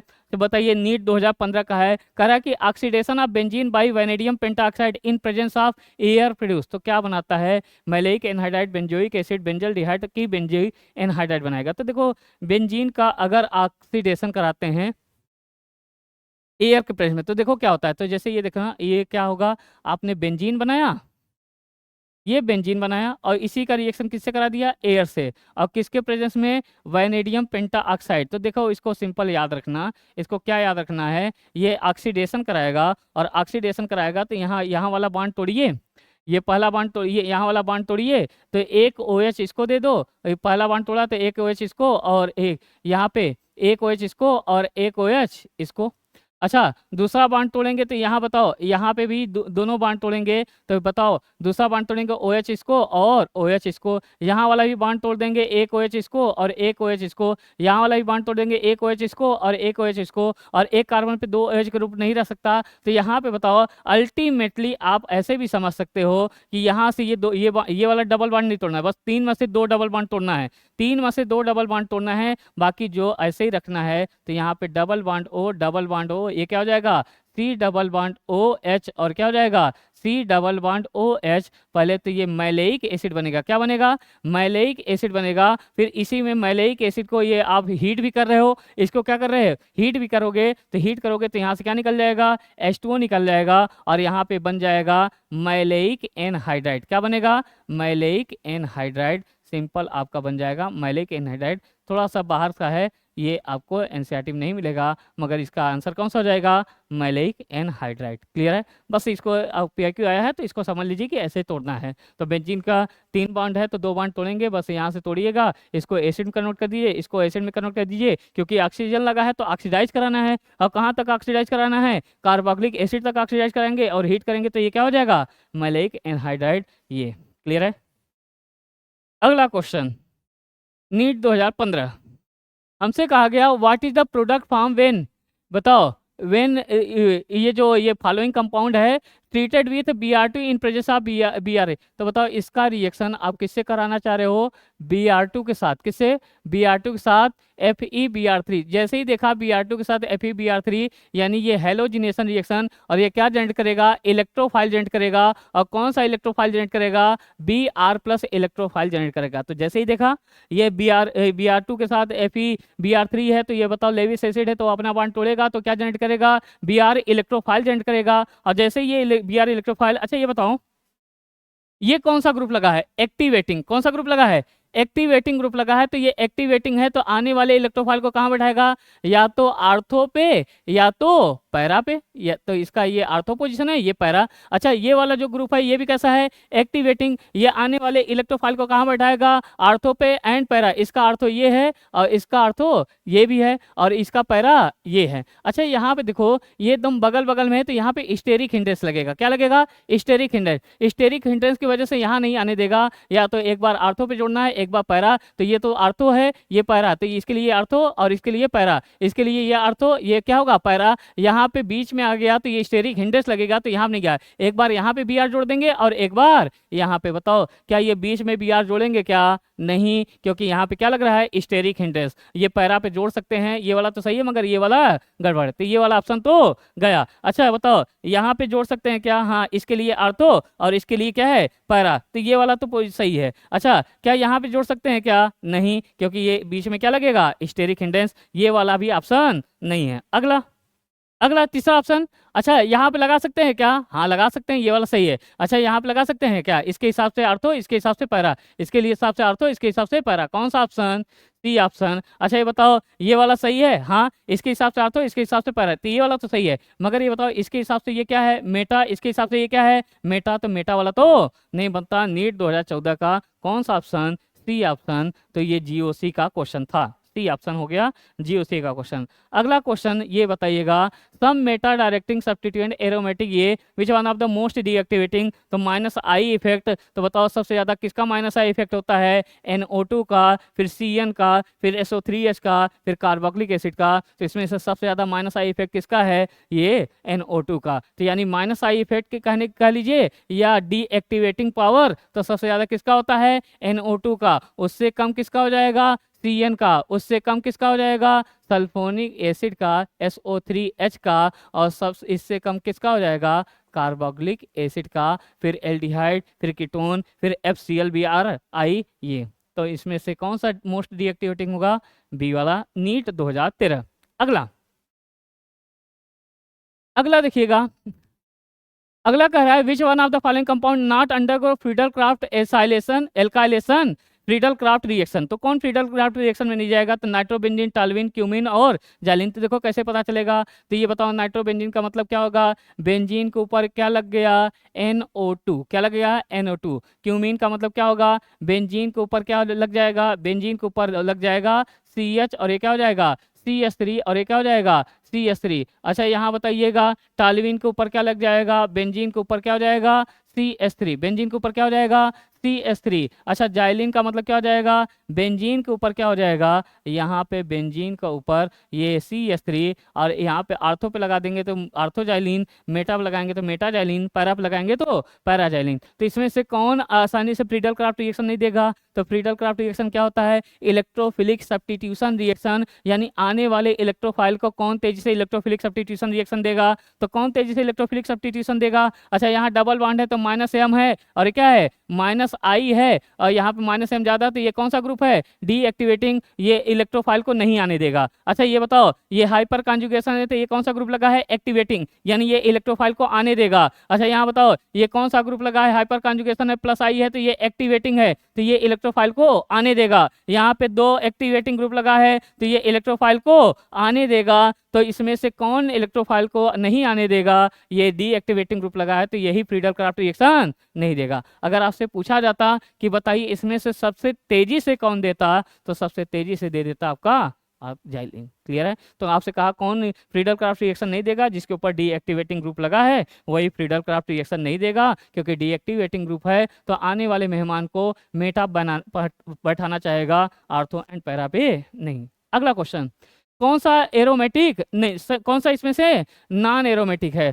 तो नॉन एरोमेटिक कौन सा है, तो देखो ये अगली तीसरी बार पूछ रहा है। नॉन एरोमेटिक में पहला ये है क्या, ये कौन सा है, ये साइक्लिक है, प्लेनर है, कॉन्जुगेशन में है, और ये क्या होगा 4n+2 बराबर ये 6 इलेक्ट्रॉन, तो n बराबर 1, तो ये कैसा है, एरोमेटिक। बेंजीन कैसा है, एरोमेटिक। ये है आपका थायोफिन, और थायोफिन में 2 lone pair, 1 lone pair resonance में चला जाएगा, तो एक वाला तो काउंट करेंगे। तो साइक्लिक है, प्लेनर है, कॉन्जुगेशन में है, 4n+2 बराबर कितने पाई इलेक्ट्रॉन, 1 2 3, तो 3 दूना 6, तो n बराबर कितना आ जाएगा, 1 हो जाएगा। ये भी कैसा है, एरोमेटिक। यहाँ बताइए ये क्या है, साइक्लिक है, प्लेनर है, कॉन्जुगेशन में है, और ये क्या हो जाएगा 4n+2 बराबर ये क्या हो जाएगा 5 दूनी 10, तो n बराबर क्या हो जाएगा 2, तो ये भी कैसा है, एरोमेटिक। कैसा है, एरोमेटिक। अच्छा यहाँ बताओ, यहाँ पहला ये शर्त साइक्लिक है, हाँ है, दूसरा शर्त फेल हो गया क्योंकि ये प्लेनर नहीं है, क्योंकि यहाँ पे देखो ये कार्बन का कितना होता है 4 4 2 6 2 8, ये sp3 हाइब्रिडाइज है, तो ये प्लेनर नहीं है, तो ये कैसा हो जाएगा, नॉन एरोमेटिक। हमसे पूछा था इसमें से कौन नॉन एरोमेटिक है, डी ऑप्शन, नीट 2013 का। क्लियर है, तो हमें क्वेश्चन से अपना कॉन्सेप्ट भी स्ट्रॉन्ग करना है। ठीक है, ये नहीं केवल आंसर रट के आगे बढ़ जाए, हमने लगा लिया PIQ और आंसर रटे हैं PIQ का। क्लियर है, नीट 2012 में 1992 में question, among the following compound the one that most reactive toward electrophilic nitration, तो कौन तेजी से इलेक्ट्रोफिलिक नाइट्रेशन रिएक्शन देगा, यानी कौन तेजी से इलेक्ट्रोफिलिक सब्स्टिट्यूशन रिएक्शन देगा, जिसमें एक्टिवेटिंग ग्रुप लगा हो। जैसे पहला क्या है, बेंजोइक एसिड। बेंजोइक एसिड का मतलब क्या होगा, बेंजीन के ऊपर क्या लगा हो, COOH। अच्छा टॉल्यूइन का बेंजीन के ऊपर क्या लगा होगा, CH3 और यहाँ पे बताइए, और यहाँ पे नाइट्रोबेंजीन का मतलब क्या हो जाएगा, नाइट्रोबेंजीन का मतलब लगा होगा NO2, क्या लगा होगा, NO2। अच्छा ये बताओ ये क्या हो जाएगा आपका बेंजीन। हमसे पूछा है कौन तेजी से इलेक्ट्रोफिलिक सब्स्टिट्यूशन रिएक्शन देगा। अच्छा ये बताओ बेंजीन में डबल बॉन्ड आता है, और बेंजीन में अगर डबल बॉन्ड आता है, इसमें कार्बोक्सिलिक एसिड में डबल बॉन्ड आता है, तो -M होगा, -M होगा तो ये क्या होगा, डीएक्टिवेटिंग ग्रुप, यानी ये आने वाले इलेक्ट्रोफाइल को आने नहीं देगा। अच्छा ये बताओ नाइट्रो ग्रुप में भी डबल बॉन्ड होता है, तो ये -M है, तो बताओ ये कौन सा ग्रुप लगा है, डीएक्टिवेटिंग ग्रुप लगा है, यानी इलेक्ट्रोफाइल को नहीं आने देगा। ये CH3+ है और हाइपर कॉन्जुगेशन है, तो एक्टिवेटिंग ग्रुप है, आने वाले इलेक्ट्रोफाइल को ऑर्थो एंड पैरा पोजीशन बैठाना चाहेगा, इस पर कोई ग्रुप नहीं लगा है। तो सबसे तेजी से नाइट्रेशन कौन देगा, यानी सबसे तेजी से इलेक्ट्रोफिलिक सब्स्टिट्यूशन रिएक्शन कौन देगा, टालवीन। अगर आपसे आर्डर भी पूछता तो आप आर्डर भी बता देते हैं। सबसे तेजी से इलेक्ट्रोफिलिक सब्स्टिट्यूशन कौन देगा, सी, क्योंकि एक्टिवेटिंग ग्रुप लगा है। फिर कौन सा देता, डी वाला, इस पे कोई नहीं लगा है, और ये डीएक्टिवेटिंग है, और ये इसकी डीएक्टिवेटिंग है, इसकी डीएक्टिवेटिंग पावर ज़्यादा है, तो ये सबसे पीछे हो जाएगा, ये आगे हो जाएगा। फिर कौन सा हो जाएगा, ए, और सबसे कम तेजी से ये नाइट्रेशन यानी इलेक्ट्रोफिलिक सब्स्टिट्यूशन रिएक्शन कौन देगा, बी वाला। क्लियर है, 1992 में और 2012 में। अगला क्वेश्चन,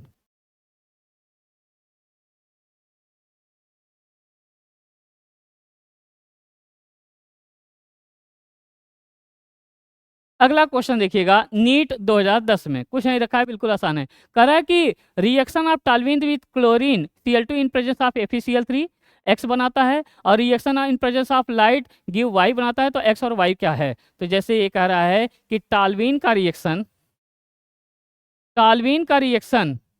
आप कराते हो, टालवीन का रिएक्शन आप कराते हो Cl2 के साथ, और किसके प्रेजेंस में, FeCl3 के प्रेजेंस में, तो क्या बनता है, X बनता है। वही क्वेश्चन में कहा गया कि यही टालवीन का रिएक्शन, इसी टालवीन का रिएक्शन आप कराते हैं Cl2 के साथ, मगर अब की बार क्या लेते हैं, अब की बार लेते हैं light, in presence of light, यानी लाइट के प्रेजेंस में, तो क्या बनता है, Y बनता है। तो बताओ इसमें X और Y क्या होगा, नीट 2010 का NCERT के लाइन का क्वेश्चन। अच्छा देखो आपको ऑलरेडी पता है, ये बताओ FeCl3 है, ये लेविस एसिड है, यानी इलेक्ट्रॉन डिफिशियंस है, और इसकी डिफिशियंसी दूर करने के लिए हेट्रोलिसिस होगा, तो ये हेट्रोलिसिस होगा तो ये क्या जनरेट करेगा, Cl इलेक्ट्रोफाइल जनरेट करेगा, और चूंकि ये एक्टिवेटिंग ग्रुप लगा है, और ये एक्टिवेटिंग क्या करता है, आर्थो एंड पैरा पोजीशन पे इलेक्ट्रॉन डेंसिटी को बढ़ाता है, यानी एक बार ये इलेक्ट्रोफाइल पैरा पोजीशन पे लगेगा और एक बार आर्थो पोजीशन पे लगेगा, तो ये पैरा वाला मेजर होता है और आर्थो वाला माइनर होता है, तो ये क्या बना लेगा, ये X जो बनेगा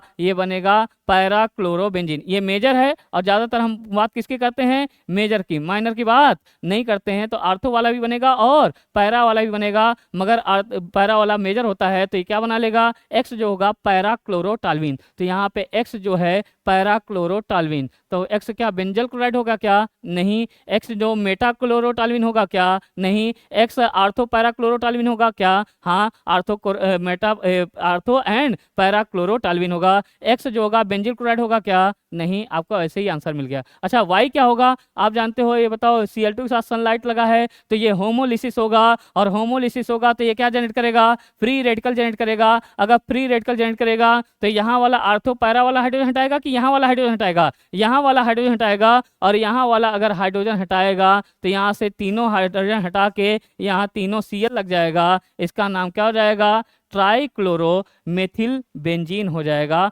यहाँ से ये फ्री रेडिकल सब्स्टिट्यूशन रिएक्शन, यहाँ ट्राइक्लोरो ये मेथिल फ्री ये बेंजीन हो जाएगा, ट्राइक्लोरो मेथिल बेंजीन, और ये लगाएंगे तो X जो है आपका आर्थो पैरा क्लोरो टालवीन, और Y जो है ट्राइक्लोरो मेथिल बेंजीन। कौन सा option, C option, NEET 2010 NCERT का। क्लियर है, तो प्रैक्टिस अच्छी होनी चाहिए, आपको नीट का पैटर्न पता होना चाहिए, ये PIQ लगा होना चाहिए, और उसकी प्रैक्टिस अच्छे से करना है। और सही है तो क्यों सही है, गलत है क्यों गलत है, केवल आंसर वाले पे टिक करके आगे नहीं बढ़ना है, तीनों चारों ऑप्शन देखना है। तो यहाँ पे ये क्लियर है। अगला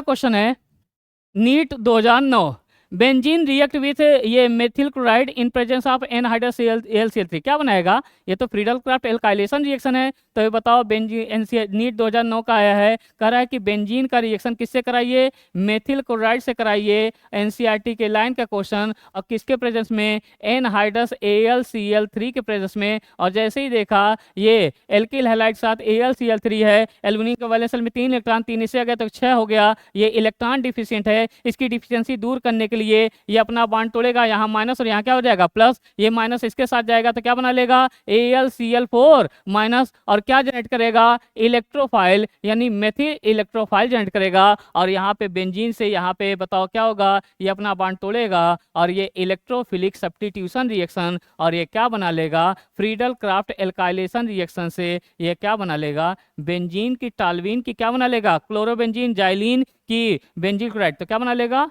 टालवीन। तो कौन सा option? D option, NEET 2009 Friedel Crafts alkylation reaction. अच्छा, जाइलिन किसको बोलते हैं? तो जाइलिन क्या होता है? बेंजीन के ऊपर 2 CH3 लगा देते हैं, अगर ये CH3 आर्थो पोजीशन पे लगा दिया तो आर्थो जाइलिन, मेटा पोजीशन पे लगा दिया तो मेटा जाइलिन, पैरा पोजीशन पे लगाया होता तो पैरा जाइलिन। अच्छा, क्लोरोबेंजीन किसको बोलते हैं? ये क्या हो जाएगा? बेंजीन के ऊपर Cl, ये तो नहीं बनेगा। अच्छा, बेंजील क्लोराइड किसको बोलते हैं? बेंजीन क्लोराइड बोला जाता है, ये बेंजीन बना देंगे और यहाँ पे अगर CH3 लगा दिया तो ये क्या हो गया? टालवीन। अगर यहाँ से एक हाइड्रोजन हटा के Cl लगा देंगे तो इसका नाम क्या हो जाएगा? बेंजील क्लोराइड। तो बताओ कौन क्या बनेगा? नीट 2009 टालवीन। क्लियर है? अगला नीट 2009 एनसीईआरटी के लाइन से क्वेश्चन कर रहा है कि nitrobenzene can be prepare from benzene by using nitrating mixture, यानी concentrated HNO3 concentrated H2SO4 mixture nitric acid act as. तो बताया था नाइट्रिक एसिड कैसे काम करता है? बेस की तरह काम करता है। कौन सा ऑप्शन? B option. एनसीईआरटी ने बताया कि ये बेंजीन का रिएक्शन जब आप नाइट्रेटिंग मिक्सचर से कराते हो, नाइट्रेटिंग मिक्सचर का मतलब क्या होता है? कंसंट्रेटेड HNO3 और क्या होता है? कंसंट्रेटेड H2SO4, और ये इसमें मैंने बताया ये इलेक्ट्रोफाइल जनरेट करता है। कौन सा इलेक्ट्रोफाइल जनरेट करता है? NO2 प्लस इलेक्ट्रोफाइल जनरेट करता है, और यहाँ से ये हाइड्रोजन एक टूटेगा, एक इलेक्ट्रोफाइल दूसरे इलेक्ट्रोफाइल को रिप्लेस कर देगा, तो ये क्या हो जाएगा? इलेक्ट्रोफिलिक सब्स्टिट्यूशन रिएक्शन हो जाएगा। नाइट्रेशन जो है एक टाइप का इलेक्ट्रोफिलिक सब्स्टिट्यूशन रिएक्शन है, और मैंने बताया इसमें ये बेस की तरह काम करता है, और ये क्या होता है? सल्फ्यूरिक एसिड एसिड की तरह काम करता है। अगर ये एसिड की तरह काम करेगा तो ये क्या देगा? H+ देगा, और अगर ये बेस की तरह काम करेगा, अगर ये बेस की तरह काम करेगा तो क्या देगा? OH-, यहाँ से OH- हटाएंगे तो क्या जनरेट हो जाएगा? NO2+। तो इसमें आपसे पूछा गया तो ये इसमें नाइट्रेटिंग मिक्सचर में जो नाइट्रेटिंग मिक्सचर में नाइट्रिक एसिड जो होता है कैसे काम करता है? बेस की तरह। और सल्फ्यूरिक एसिड कैसे काम करता है? एसिड की तरह। नीट 2009। अगला क्वेश्चन नीट 2008 का है।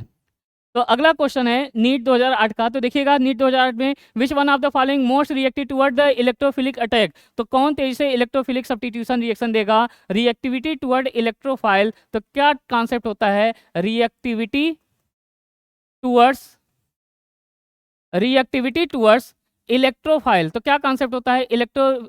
Reactivity toward electrophile. तो डायरेक्टली प्रोपोर्शनल टू क्या होता है? ये डायरेक्टली प्रोपोर्शनल टू आप कह सकते हैं +m, या इनवर्सली प्रोपोर्शनल टू -m, या आप कह सकते हैं directly proportional to +i, inversely proportional to -i, या आप कह सकते हैं directly proportional to activating group, inversely proportional to deactivating group. कौन तेजी से इलेक्ट्रोफिलिक सब्स्टिट्यूशन रिएक्शन देगा? तो ये directly proportional to activating, inversely proportional to deactivating, directly proportional to +m, inversely proportional to -m, directly proportional to +i, inversely proportional to -i। और ये +m क्या होता है? जिसके पास लोन पेयर हो या निगेटिव चार्ज हो, या और -m किसका? जिसके पास डबल बॉन्ड हो, ट्रिपल बॉन्ड हो, पॉजिटिव चार्ज हो, वो -m शो करता है। यहाँ बताओ ये फिनाल है, इसके ऊपर क्या है? लोन पेयर है। लोन पेयर है तो ये क्या शो करेगा? +m है, और ये प्लस एम है और माइनस आई है, मगर किसकी सुनी जाएगी? प्लस एम का। तो यानी ये कैसा हुआ? Activating group. किसका हुआ? Activating group. अच्छा, ये नाइट्रो ग्रुप में डबल बॉन्ड आता है, डबल बॉन्ड है तो ये कैसा है? Minus M. और कौन सा ये है? Minus I. और इसमें मीजोमेरिक इफेक्ट ज्यादा होगा तो ये कौन सा ग्रुप लगा है? डीएक्टिवेटिंग ग्रुप लगा है। अच्छा, यहाँ बताओ, ये क्लोरीन है, इसके पास भले ही लोन पेयर है, तो ये बताओ लोन पेयर है तो ये कैसा है? Plus M. और ये चूंकि ये हैलोजन जो होता है माइनस आई की प्लस आई, माइनस आई। और हैलोजन के केस में मीजोमेरिक इफेक्ट डोमिनेट नहीं करता। कौन डोमिनेट करता है? Inductive effect. बस यही एक ऐसा केस है जिसमें इंडक्टिव इफेक्ट डोमिनेट करता है। बाकी हैलोजन को छोड़ के बाकी सब में मीजोमेरिक इफेक्ट डोमिनेट करेगा। तो ये बताओ कैसा हुआ? एक्टिवेटिंग की डीएक्टिवेटिंग? डीएक्टिवेटिंग। तो बताओ, हमसे पूछा था। और यहाँ पे बताओ लोन पेयर कॉन्जुगेशन में नहीं है तो ये प्लस आई में चला जाएगा। ये माना जाएगा एक्टिवेटिंग, मगर ये स्ट्रॉन्ग एक्टिवेटिंग है। तो कौन तेजी से इलेक्ट्रोफिलिक सब्स्टिट्यूशन देगा? जिसके पास एक्टिवेटिंग ग्रुप लगा है। कौन सा ऑप्शन? A option. अगर आपसे ऑर्डर पूछा जाता तो सबसे तेजी से कौन देता? ए वाला। फिर कौन सा देता? डी वाला। और ये डीएक्टिवेटिंग है, ये भी डीएक्टिवेटिंग है, ये स्ट्रॉन्ग डीएक्टिवेटिंग है, ये सबसे पीछे चला जाएगा। तो कौन सा हो जाएगा? बी वाला। फिर कौन सा हो जाएगा? सी वाला। आपसे ऑर्डर भी पूछ सकता था, हमसे पूछा था कौन तेज देगा? जिसके ऊपर एक्टिवेटिंग ग्रुप लगा हो और स्ट्रॉन्ग एक्टिवेटिंग। कौन सा ऑप्शन? A option, NEET 2008। अगला फिर से वही क्वेश्चन, नीट 2007 में फिर से वही क्वेश्चन कर रहा है कि order of decreasing reactivity toward an electrophile. तो इलेक्ट्रोफिलिक सब्स्टिट्यूशन रिएक्शन कौन तेजी देगा? Directly proportional to plus M, inversely proportional to minus M, directly proportional to plus I, inversely proportional to minus I, या कह लीजिए directly proportional to activating group, inversely proportional to deactivating group. तो पहले तो ये कह रहा है बेंजीन है, क्लोरोबेंजीन है, तो कौन तेजी से इलेक्ट्रोफिलिक सब्स्टिट्यूशन रिएक्शन देगा? बेंजीन देगा, क्लोरोबेंजीन। ये है आपका टालवीन। तो बहुत आसान है, कुछ नहीं रखा है, टालवीन।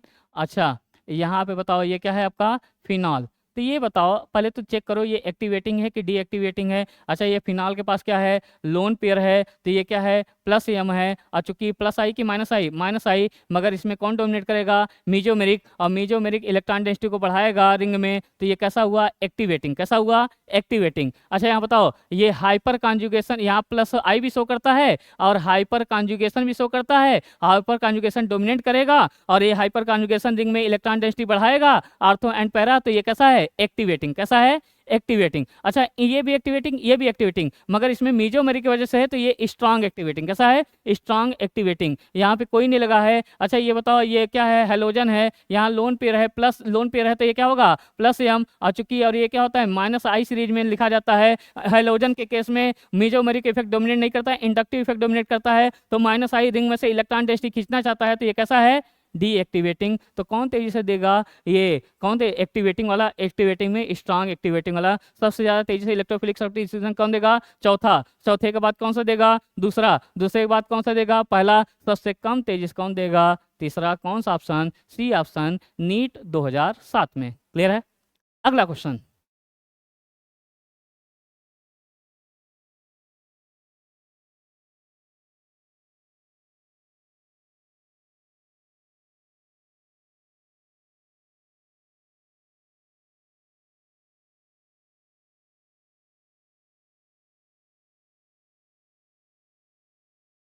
तो देखना अगला क्वेश्चन है नीट 2004 में, using anhydrous AlCl3 as catalyst which one of the following reaction produce ethyl benzene.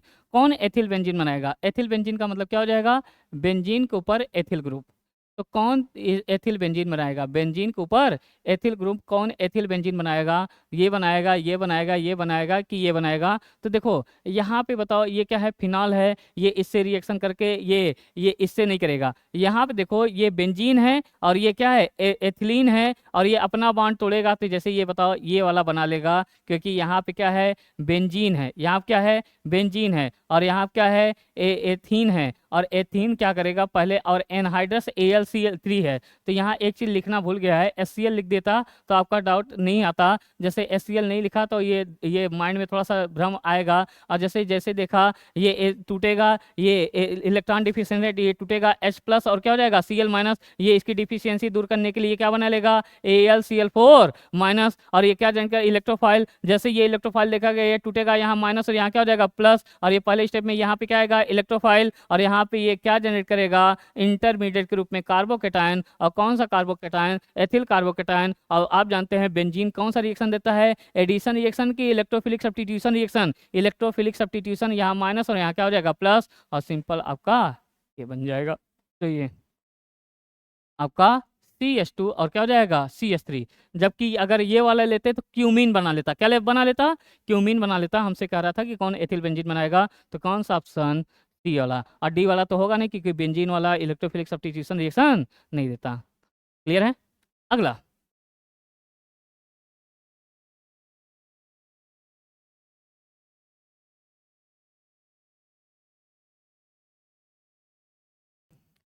NEET 2003 का क्वेश्चन।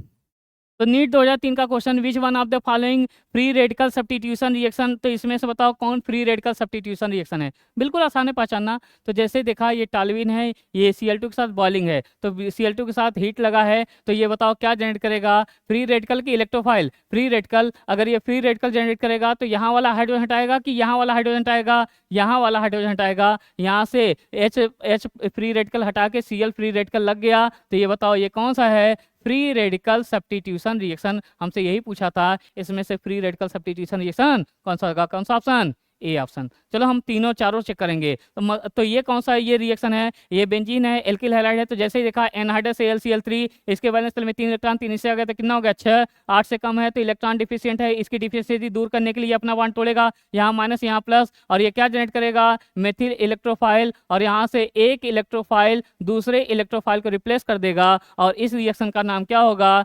Electrophilic substitution reaction. इस रिएक्शन का नाम क्या होगा इलेक्ट्रोफिलिक सब्स्टिट्यूशन रिएक्शन। जैसे ये वाला रिएक्शन देखेंगे, अच्छा ये टूटेगा प्लस और ये क्या हो जाएगा माइनस, और ये टूटेगा यहाँ माइनस और यहाँ क्या हो जाएगा प्लस। एक न्यूक्लियोफाइल ने दूसरे न्यूक्लियोफाइल को रिप्लेस कर दिया, तो ये कौन सा रिएक्शन हुआ न्यूक्लियोफिलिक सब्स्टिट्यूशन रिएक्शन। अच्छा ये कौन सा रिएक्शन है तो चेक कर लेते हैं। ये एल्डिहाइड है, और ये एल्डिहाइड है तो देखिए इसको अगर ओपन करके लिखा जाएगा तो CH, और ये बताओ HCN टूटेगा, और HCN कैसे टूटेगा H प्लस और क्या हो जाएगा CN माइनस होगा, और यहाँ पे ये वाला बॉन्ड टूटेगा यहाँ माइनस और यहाँ क्या होगा प्लस। और पहले स्टेप में यहाँ पे न्यूक्लियोफाइल ऐड होगा, तो इस रिएक्शन का नाम होगा और ये बना लेगा साइनोहाइड्रिन। तो पहले स्टेप में आएगा न्यूक्लियोफाइल, पहले स्टेप में क्या आएगा न्यूक्लियोफाइल आएगा, और पहले स्टेप में न्यूक्लियोफाइल आके जुड़ेगा, तो ये इस रिएक्शन का नाम होगा न्यूक्लियोफिलिक एडिशन रिएक्शन। और बाद में H प्लस जुड़ जाएगा तो इसका नाम क्या हो जाएगा साइनोहाइड्रिन, और इसका नाम क्या हो जाएगा न्यूक्लियोफिलिक एडिशन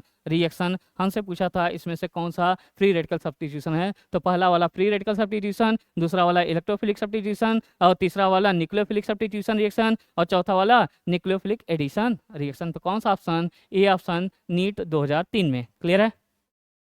अगला question, the correct order of reactivity toward electrophilic substitution reaction. तो कौन तेजी से इलेक्ट्रोफिलिक सब्स्टिट्यूशन रिएक्शन देगा, तो वही कॉन्सेप्ट है directly proportional to plus M, inversely proportional to minus M, directly proportional to plus I, inversely proportional to minus I, directly proportional to activating, inversely proportional to deactivating. तो बताओ ये क्या है aniline है, बेंजीन है और nitrobenzene. तो aniline है तो यानी एनिलीन का मतलब क्या हो जाएगा बेंजीन के ऊपर NH2। अच्छा ये क्या है फिर दूसरा वाला क्या है बेंजीन है, और तीसरा वाला क्या है नाइट्रोबेंजीन है। तो तीसरा वाला आपका नाइट्रोबेंजीन है। अच्छा बताओ एनिलीन के पास ये बताओ लोन पेयर है, लोन पेयर है तो ये प्लस एम होगा, और क्या होगा माइनस एम होगा, माइनस आई इसकी सुनी जाएगी। तो ये कैसा ग्रुप लगा है एक्टिवेटिंग, इसमें डबल बॉन्ड है तो माइनस एम, और ये क्या होता है माइनस आई, मगर किस कौन डोमिनेट करता है मेजोमेरिक, यानी ये कैसा है डीएक्टिवेटिंग, ये एक्टिवेटिंग ये डीएक्टिवेटिंग, इसमें कोई नहीं है। तो कौन तेज देगा जिसपे एक्टिवेटिंग सबसे ज्यादा कौन तेज कौन देगा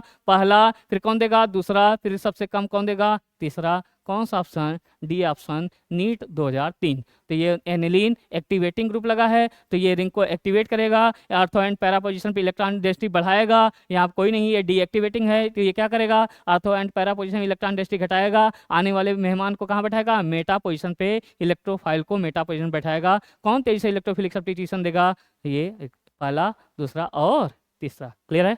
ये बार बार घूम फिर के वही पूछ रहा है, बार बार घूम फिर के वही GOC वही पूछ रहा है। क्लियर है। तो नीट 2000 में increasing order of electrophilic substitution reaction, वही फिर से वही पूछ लिया, कौन तेजी से इलेक्ट्रोफिलिक सब्स्टिट्यूशन रिएक्शन देगा? ये directly proportional to activating, inversely proportional to deactivating. ये बताओ, ये मेथिल लगा है, यानी ये कौन सा ग्रुप लगा है? एक्टिवेटिंग। अच्छा यहाँ बताओ, यहाँ पे लोन पेयर है और ये क्या करेगा? रिंग को एक्टिवेट करेगा और ये स्ट्रांग एक्टिवेटिंग हो जाएगा। क्यों स्ट्रांग एक्टिवेटिंग? क्योंकि ये लोन पेयर है तो ये क्या है? प्लस एम है, और वैसे माइनस आई इफेक्ट है, मगर कौन डोमिनेट होता है? मीजोमेरिक।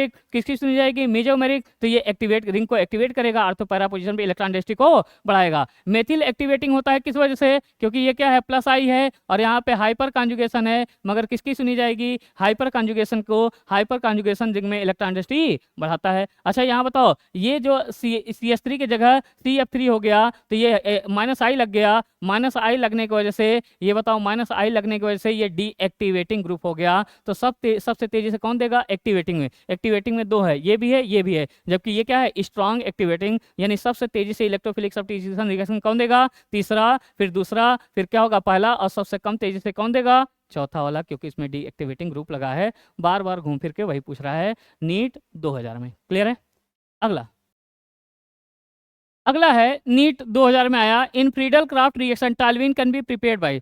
तो फ्रीडल क्राफ्ट रिएक्शन में टॉल्यूइन कैसे बनाया जाता है? Electrophilic substitution reaction. तो आप क्या लेते हैं? बेंजीन लेते हैं। क्या लेते हैं? फ्रीडल क्राफ्ट रिएक्शन में क्या लेते हैं? एक होता है फ्रीडल क्राफ्ट एल्काइलेशन और एक होता है फ्रीडल क्राफ्ट एसाइलेशन। बेंजीन का रिएक्शन, बेंजीन के साथ क्या लेते हैं? एल्किल हैलाइड लेते हैं और साथ में लेते हैं एनहाइड्रस AlCl3 लेते हैं। ये बताओ क्या होगा? ये इलेक्ट्रॉन डिफिशिएंट है, इसकी डिफिशियंसी दूर करने के लिए अपना बॉन्ड तोड़ेगा, माइनस, यहाँ क्या होगा? प्लस, और ये क्या जनरेट करेगा? इलेक्ट्रोफाइल जनरेट करेगा, और यहाँ से ये एक इलेक्ट्रोफाइल दूसरे इलेक्ट्रोफाइल को रिप्लेस कर देगा। तो ये क्या बन जाएगा? बेंजीन से टॉल्यूइन बन जाएगा, और इसका इस रिएक्शन का नाम क्या हो जाएगा?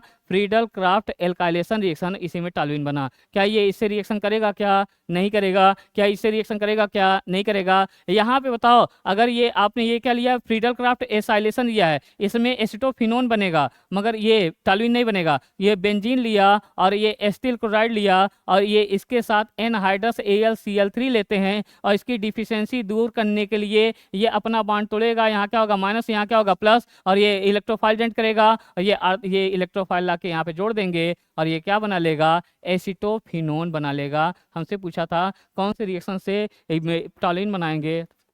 ये क्या है? Friedel Crafts alkylation reaction, NEET 2000 में। क्लियर है? कुछ नहीं रखा है, घूम फिर के वही पूछ रहा है। तो आपको PIQ से ही पता चलेगा आपको किस बात पे ज़्यादा फोकस करना है, किस पे नहीं। घूम फिर के यही आएगा। अगला क्वेश्चन है नीट 1999। कुछ भी रटने वाली चीज़ नहीं, सब समझने वाली चीज़ है। बताओ, फ्रीडल क्राफ्ट एल्काइलेशन बिसाइड, बताओ बिसाइड AlCl3 के अलावा और क्या लेते हैं? तो बताओ, फ्रीडल क्राफ्ट एल्काइलेशन में आप क्या लेते हैं? बेंजीन लेते हैं। अगर एल्काइलेशन है तो आप एल्किल हैलाइड लेते हैं, और साथ में क्या लेते हैं? AlCl3 लेते हैं। तो यहाँ पे क्या बन जाता है? यहाँ पे ये इलेक्ट्रॉन डिफिशिएंट है, इसकी डिफिशियंसी दूर करने के लिए अपना बॉन्ड तोड़ेगा, माइनस से यहाँ क्या होगा? प्लस, इलेक्ट्रोफाइल जनरेट करेगा और यहाँ अपना बॉन्ड तोड़ेगा, एक इलेक्ट्रोफाइल दूसरे इलेक्ट्रोफाइल को रिप्लेस कर देगा। तो ये बन जाएगा टॉल्यूइन बन जाएगा, फ्रीडल क्राफ्ट एल्काइलेशन। तो यहाँ बताओ, ये है और ये कौन सा ऑप्शन? A option. क्या बेंजीन के साथ अमोनिया लेंगे? क्या नहीं। क्या बेंजीन के साथ ये लेंगे? क्या नहीं। क्या बेंजीन के साथ एस्टिल क्लोराइड? तो बेंजीन के साथ अगर एस्टिल क्लोराइड लेंगे तो ये फ्रीडल क्राफ्ट एल्काइलेशन नहीं होगा, क्या होगा? Friedel Crafts acylation reaction, NEET 1999 में। क्लियर है? कौन सा ऑप्शन? ए ऑप्शन, NCERT से। अगला क्वेश्चन नीट 1998 में पूछा। कुछ भी रटने वाली चीज़ है नहीं, कुछ भी मैंने नहीं कहा। यह जब हम पढ़ाते हैं तो कोई भी NCERT रटवाते नहीं है। NCERT समझना होता है, कॉन्सेप्ट समझना है, रटना नहीं है। उसको समझ लेना है, तो NCERT से ज़्यादा आपको पता है। तो बताइए क्या हो जाएगा 1998 1999 में? तो बताइए, क्वेश्चन पढ़िए, विच one of the following compound most easily attacked by electrophile. तो कौन तेजी से इलेक्ट्रोफिलिक सब्स्टिट्यूशन रिएक्शन देगा? तो कौन तेजी देगा? Directly proportional to activating group, inversely proportional to deactivating. यहाँ बताओ, इस पे ये बताओ, लोन पेयर है, ये लोन पेयर है तो ये प्लस एम है कि माइनस एम है? प्लस एम है, क्योंकि OH है तो माइनस आई ग्रुप होता है। मगर इसमें किसकी सुनी जाएगी? मीजोमेरिक इफेक्ट की। मीजोमेरिक चाहता है रिंग में इलेक्ट्रॉन डेंसिटी बढ़ाए, जबकि ये चाहता है इंडक्टिव इफेक्ट चाहता है रिंग में से इलेक्ट्रॉन डेंसिटी खींचना। किसकी सुनी जाएगी? मीजोमेरिक। तो ये कैसा ग्रुप हो जाएगा? एक्टिवेटिंग। कैसा हो जाएगा? एक्टिवेटिंग। अच्छा बताओ, दूसरा वाला देखें, यहाँ क्लोरीन है, इसके ऊपर लोन पेयर है, ये रिंग रिंग में इलेक्ट्रॉन डेंसिटी को बढ़ाएगा, लोन पेयर है तो ये क्या होगा प्लस m, और चूंकि ये प्लस आई में आता है कि माइनस आई में आता है, माइनस आई में आता है। बाकी सब के केस में मीजोमेरिक इफेक्ट डोमिनेट करता है, मगर हैलोजन के केस में इंडक्टिव इफेक्ट डोमिनेट करता है, इसकी सुनी जाएगी। ये चाहता है रिंग में से इलेक्ट्रॉन डेंसिटी खींचना, ये चाहता है रिंग में इलेक्ट्रॉन डेंसिटी भेजना, मगर हैलोजन के केस में किसकी सुनी जाएगी इंडक्टिव इफेक्ट। तो ये कैसा होगा डीएक्टिवेटिंग ग्रुप, और यहाँ कोई इफेक्ट नहीं लगा है। और यहाँ बताओ ये क्या है प्लस आई है, और क्या है हाइपर कॉन्जुगेशन है। कौन डोमिनेट करेगा हाइपर कॉन्जुगेशन, और हाइपर कॉन्जुगेशन रिंग में इलेक्ट्रॉन डेंसिटी को बढ़ाना चाहता है। तो ये एक्टिवेटिंग, ये डीएक्टिवेटिंग, यहाँ कोई नहीं। अच्छा इन दोनों में कौन ज्यादा, तो हाइपर कॉन्जुगेशन और मीजोमेरिक में कौन डोमिनेट होता है, सबसे ज्यादा डोमिनेट होता है मीजोमेरिक इफेक्ट, फिर हाइपर कॉन्जुगेशन, फिर इंडक्टिव इफेक्ट। तो ये स्ट्रांग एक्टिवेटिंग हो जाएगा, और यही तेजी से इलेक्ट्रोफिलिक सब्स्टिट्यूशन रिएक्शन देगा, यही इजिली अटैक करेगा, इसी के ऊपर इलेक्ट्रोफाइल इजिली आसानी से अटैक करेगा। अगर आपसे ऑर्डर पूछा जाता तो सबसे ज्यादा तेजी से इलेक्ट्रोफिलिक सब्स्टिट्यूशन कौन देता है ए के बाद क्या हो जाता है डी के बाद क्या हो जाता है सी, और सबसे कम कौन हो जाता बी। क्लियर है। नीट 1998 और 1999 बार बार वही घूम फिर के पूछेगा। अगला नीट 1998 में कह रहा है कि which one of the following not compatible with arene, यानी कौन सी बात ये एरिन के लिए सही नहीं है। एरिन का मतलब ये बेंजीन, कौन सी बात बेंजीन के लिए सही नहीं है, तो बताओ कौन सी। ये इलेक्ट्रोफिलिक एडिशन रिएक्शन देगा, delocalisation of pi electron, greater stability resonance. हाँ सही बात है। ये बताओ बेंजीन में यानी एरिन में क्या होता है रिजोनेंस, ये कंपेटिबल है, रिजोनेंस पाया जाता है, वो उसकी स्टेबिलिटी ज़्यादा होती है, हाँ रिजोनेंस की वजह से ज़्यादा होती है। Delocalisation of pi electron, हाँ सही बात है। मगर ये इलेक्ट्रोफिलिक एडिशन रिएक्शन नहीं देता है, क्या देता है इलेक्ट्रोफिलिक सब्स्टिट्यूशन रिएक्शन देता है। एरिन जो होते हैं, बेंजीन जो होते हैं, वो कौन सा रिएक्शन देना पसंद करते हैं, एडिशन रिएक्शन की electrophilic substitution, electrophilic substitution reaction. तो कौन सी बात कंपेटिबल नहीं है एरिन के लिए यानी बेंजीन के लिए, कौन सा इलेक्ट्रोफिलिक एडिशन रिएक्शन। बेंजीन जो होता है वो इलेक्ट्रोफिलिक सब्स्टिट्यूशन रिएक्शन देना पसंद करता है। तो कौन सा होगा 1998 का कौन सा ऑप्शन, ए ऑप्शन। ये इलेक्ट्रोफिलिक एडिशन रिएक्शन नहीं देना चाहता, क्या देना चाहता है इलेक्ट्रोफिलिक सब्स्टिट्यूशन रिएक्शन। तो नीट 1998। अगला बात, अगला क्वेश्चन देखो फिर से वो पूछ लिया, फिर से वही घूम फिर के सबसे ज़्यादा यही पूछा जाता है कि कौन तेजी से इलेक्ट्रोफिलिक सब्स्टिट्यूशन रिएक्शन देगा। तो बताओ कैसे पता चलेगा एमंग द फॉलोइंग ये the correct order of reaction with electrophile, कौन तेजी से इलेक्ट्रोफिलिक सब्स्टिट्यूशन रिएक्शन देगा। तो कौन तेजी से इलेक्ट्रोफाइल किस पे अटैक करेगा, तो ये बताओ यहाँ पे क्या लगा है लोन पेयर, क्या लगा है लोन पेयर, लोन पेयर लगा है तो प्लस एम की माइनस एम, प्लस एम, और चूंकि ओ आर किस में आता है प्लस आई की माइनस आई, मगर इंडक्टिव फंड मीजोमेरिक में कौन डिपेंडेंट होता है मीजोमेरिक, और मीजोमेरिक चाहता है रिंग में इलेक्ट्रॉन डेंसिटी बढ़ाना, यानी रिंग में इलेक्ट्रॉन डेंसिटी को बढ़ाएगा, और ये रिंग में इलेक्ट्रॉन डेंसिटी घटाना चाहता है, किसकी बात सुनी जाएगी मीजोमेरिक। तो ये कैसा हुआ एक्टिवेटिंग ग्रुप लगा हुआ है, यानी रिंग में इलेक्ट्रॉन डेंसिटी बढ़ाएगा, यानी आर्थो एंड पैरा पोजीशन पे इलेक्ट्रॉन डेंसिटी बढ़ाएगा, तो इलेक्ट्रोफाइल तेजी से यहाँ पे आके अटैक करेगा। इस पे कोई ग्रुप नहीं है। अच्छा नाइट्रो में डबल बॉन्ड आता है, नाइट्रो में क्या आता है डबल बॉन्ड आता है, और डबल बॉन्ड मैंने बताया था डबल बॉन्ड लगा हो पॉजिटिव चार्ज लगा हो, तो बताओ ये प्लस एम की माइनस एम, और चूंकि NO2 जो होता है कौन से सीरीज में आता है प्लस आई की माइनस आई, यहाँ किसकी बात सुनी जाएगी मीजोमेरिक। ये भी रिंग में इलेक्ट्रॉन डेंसिटी घटाना चाहता है, आर्थो एंड पैरा पोजीशन पे इलेक्ट्रॉन डेंसिटी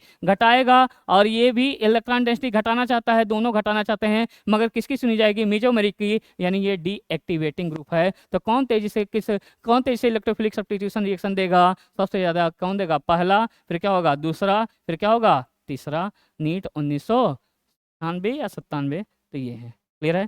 तो देखिए कौन सा ऑप्शन, तो बताओ कौन सा ऑप्शन हो जाएगा पहला, दूसरा और तीसरा। नीट 1997 कुछ नहीं रखा है, घूम फिर के वही पूछ रहा है। देखो हम 38 ईयर लगाएं, कोई भी एनसीईआरटी का बाहर आपको मिला, एक भी क्वेश्चन एनसीईआरटी का बाहर का नहीं है, सब एनसीईआरटी से है। और ये एनसीईआरटी रटने की जरूरत थोड़ी है कि लाइन टू लाइन रट रहे हो, आप बैठ के लाइन रट रहे हैं, लाइन एनसीईआरटी में कहाँ लिखा है, कौन से पेज पे लिखा है, कोई फर्क नहीं पड़ता है कौन से पेज पे लिखा है। आप केमिस्ट्री का मतलब क्या होता है कॉन्सेप्ट, आप माइंड में कॉन्सेप्ट लेके जाइए, एनसीईआरटी थोड़ी लेके जाना है कि माइंड में एनसीईआरटी लाइन टू लाइन रट के गए हैं, इस पेज पे ये वाली लाइन लिखा है, ये शब्द लिखा है, वो उसका कोई मतलब नहीं होता, वो रटना होता है। आपको समझना है, कंपटीशन निकालना है तो समझना है। क्लियर है। रटने के साथ आपके अंदर समझ भी होनी चाहिए, रटना भी जरूरी होता है, मगर उससे ज़्यादा जरूरी होता है कॉन्सेप्ट सीखना। कॉन्सेप्ट सीखेंगे तो आपको कम रटना पड़ेगा, नहीं रटोगे 4 दिन बाद भूल जाओगे। क्लियर है। अगला बताइए, नीट 1996 में तो करा है electrophile in case of chlorination of benzene. तो बताओ बेंजीन के केस में कौन सा इलेक्ट्रोफाइल जनरेट होता है? Cl plus. कौन सा ऑप्शन? C option. आप जानते हैं फ्रीडल हेलोजिनेशन में जब बेंजीन का रिएक्शन किससे कराते हैं? Cl2 के साथ कराते हैं और एन ये FeCl3 के प्रेजेंस में, तो आप जानते हैं ये इलेक्ट्रॉन डिफिशिएंट होता है। इलेक्ट्रॉन डिफिशिएंट होता है तो इसकी डिफिशिएंसी दूर करने के लिए अपना बॉन्ड तोड़ेगा। अपना बॉन्ड तोड़ेगा तो ये क्या हो जाएगा? प्लस, और ये क्या हो जाएगा? माइनस। ये माइनस इसके साथ चला जाएगा और ये क्या जनरेट करेगा? इलेक्ट्रोफाइल और Cl इलेक्ट्रोफाइल, और इसके यहाँ पे ये एक इलेक्ट्रोफाइल दूसरे इलेक्ट्रोफाइल को रिप्लेस कर देगा। तो ये कौन सा रिएक्शन देता है? इलेक्ट्रोफिलिक सब्स्टिट्यूशन रिएक्शन, क्लोरोबेंजीन बना लेगा और इस रिएक्शन का नाम क्या होगा? Halogenation reaction. तो कौन सा ऑप्शन? C option. 1996 में एनसीईआरटी के लाइन का क्वेश्चन। क्लियर है?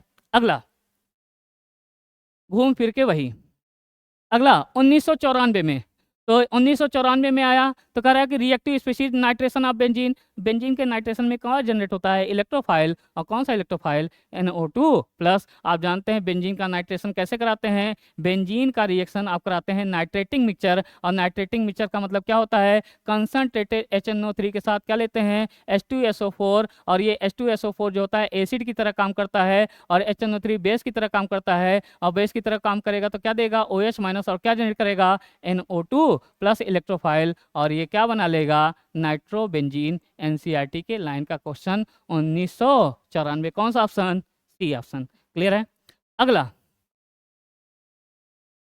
नीट 1993 में करा कि which is correct symbol rating relation to calculate structure of benzene. जैसे बेंजीन का एक स्ट्रक्चर यह होता है, ये बताइए क्या हो जाएगा?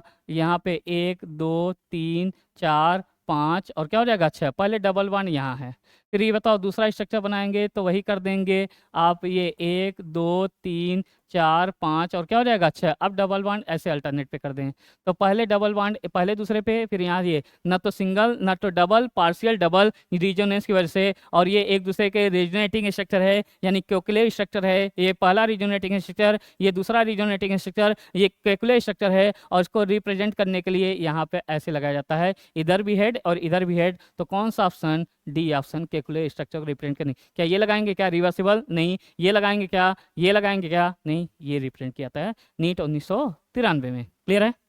ये सब कोई दम नहीं, हल्के क्वेश्चन है, कोई लेवल ही नहीं है। ज़्यादा मजा तो जेई मेंस में है, ये सब तो बहुत हल्के क्वेश्चन है। लास्ट क्वेश्चन है इस चैप्टर हाइड्रोकार्बन का।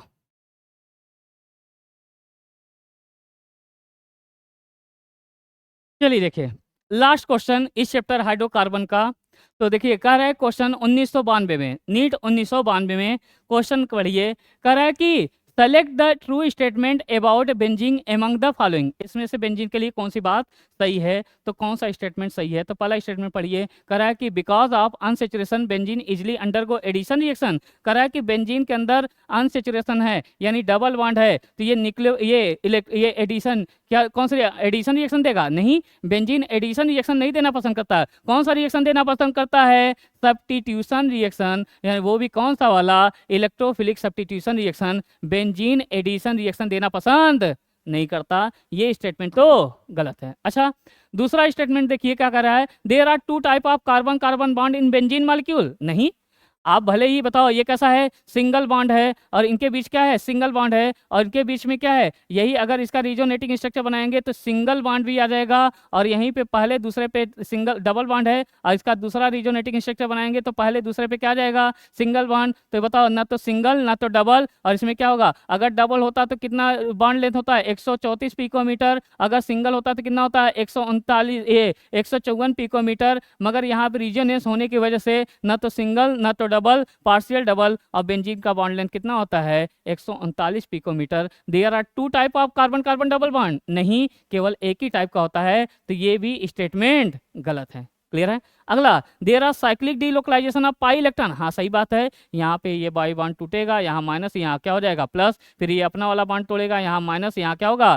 प्लस। और ये यहाँ पे ये रोटेट हो जाएगा, यानी इसका cyclic delocalization of pi electron होता है। ये बात सही है बेंजीन के लिए। अच्छा, mono substitution of benzene give 3 isomeric product. नहीं, एक अगर मोनोक्लोरेशन कराएंगे, चाहे यहाँ Cl लगा दोगे, चाहे आप यहाँ Cl लगा दो तो वही बनेगा, यहाँ पे लगा दोगे वही, यहाँ पे लगाओगे वही, यहाँ पे लगाओगे वही, यहाँ पे लगाओगे वही, तो ये वाली बात गलत है। तो तीन आइसोमेरिक प्रोडक्ट की सिर्फ एक ही आइसोमेरिक प्रोडक्ट, तो कौन सा ऑप्शन हो जाएगा, कौन सा स्टेटमेंट सही है, सी वाला, नीट 1992। तो ये था आपका ओवरऑल नीट पीआईक्यू का, हाइड्रोकार्बन का नीट पीआईक्यू। देखा अभी तक जो हमने जितने भी क्वेश्चन किए, चाहे 1989 का ही क्यों ना हो, सब एनसीईआरटी से, कोई भी एनसीईआरटी का बाहर क्वेश्चन नहीं था। एक भी क्वेश्चन हमें बाहर, जितना आपने एनसीईआरटी पढ़ा उसी में से आया। मगर ये एनसीईआरटी में लाइन रट के आप नहीं कर सकते कि हाँ एनसीईआरटी का लाइन रटा है तो आप पुराना क्वेश्चन कर लेंगे, नहीं। जब तक आप कॉन्सेप्ट नहीं सीखे होंगे, ये आप ये क्वेश्चन पुराने हो सकता है नया क्वेश्चन कर लें मगर पुराने क्वेश्चन नहीं कर पाएंगे। केमिस्ट्री का मतलब होता है कॉन्सेप्ट, और अगर आपको एग्जाम क्रैक करना है तो नीट पीआईक्यू लगाना कंपलसरी है। एनसीईआरटी एग्जाम्पल लगाइए, नीट पीआईक्यू लगाइए, और उससे बेहतरीन चीज जेईई मेंस लगा सकते हैं। अगर आपको लेटेस्ट क्वेश्चन चाहिए, मेन एग्जामिनर का क्वेश्चन चाहिए, तो जेईई मेंस है। और वो जेईई मेंस कौन देता है, 12th वाले।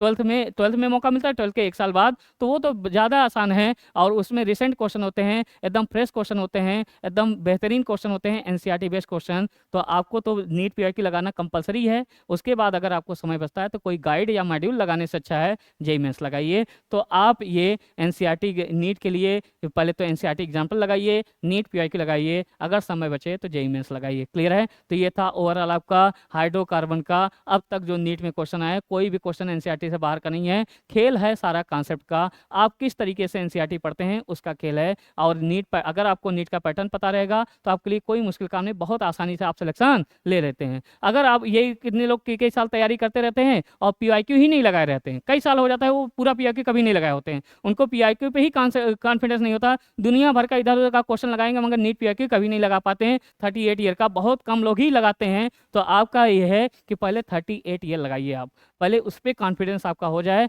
तो एनसीईआरटी एग्जाम्पल लगाइए, नीट पीआईक्यू लगाइए, समय बचे तो जेईई मेंस लगाइए। तो अगर आपकी अपनी तैयारी स्ट्रांग करनी है यानी सेलेक्ट होना है तो नीट पीआईक्यू जरूरी है। और नीट क्रैक करने के लिए आपको पहले किसी भी एग्जाम को क्रैक करने के लिए पहले उसका पैटर्न पता होना चाहिए। तो पैटर्न कैसे पता चलेगा पीआईक्यू से। तो ये था आपका ओवरऑल हाइड्रोकार्बन चैप्टर। अगले लेक्चर में हम लोग दूसरा चैप्टर उठाएंगे ऑर्गेनिक का। आज के लिए इतना ही, थैंक यू।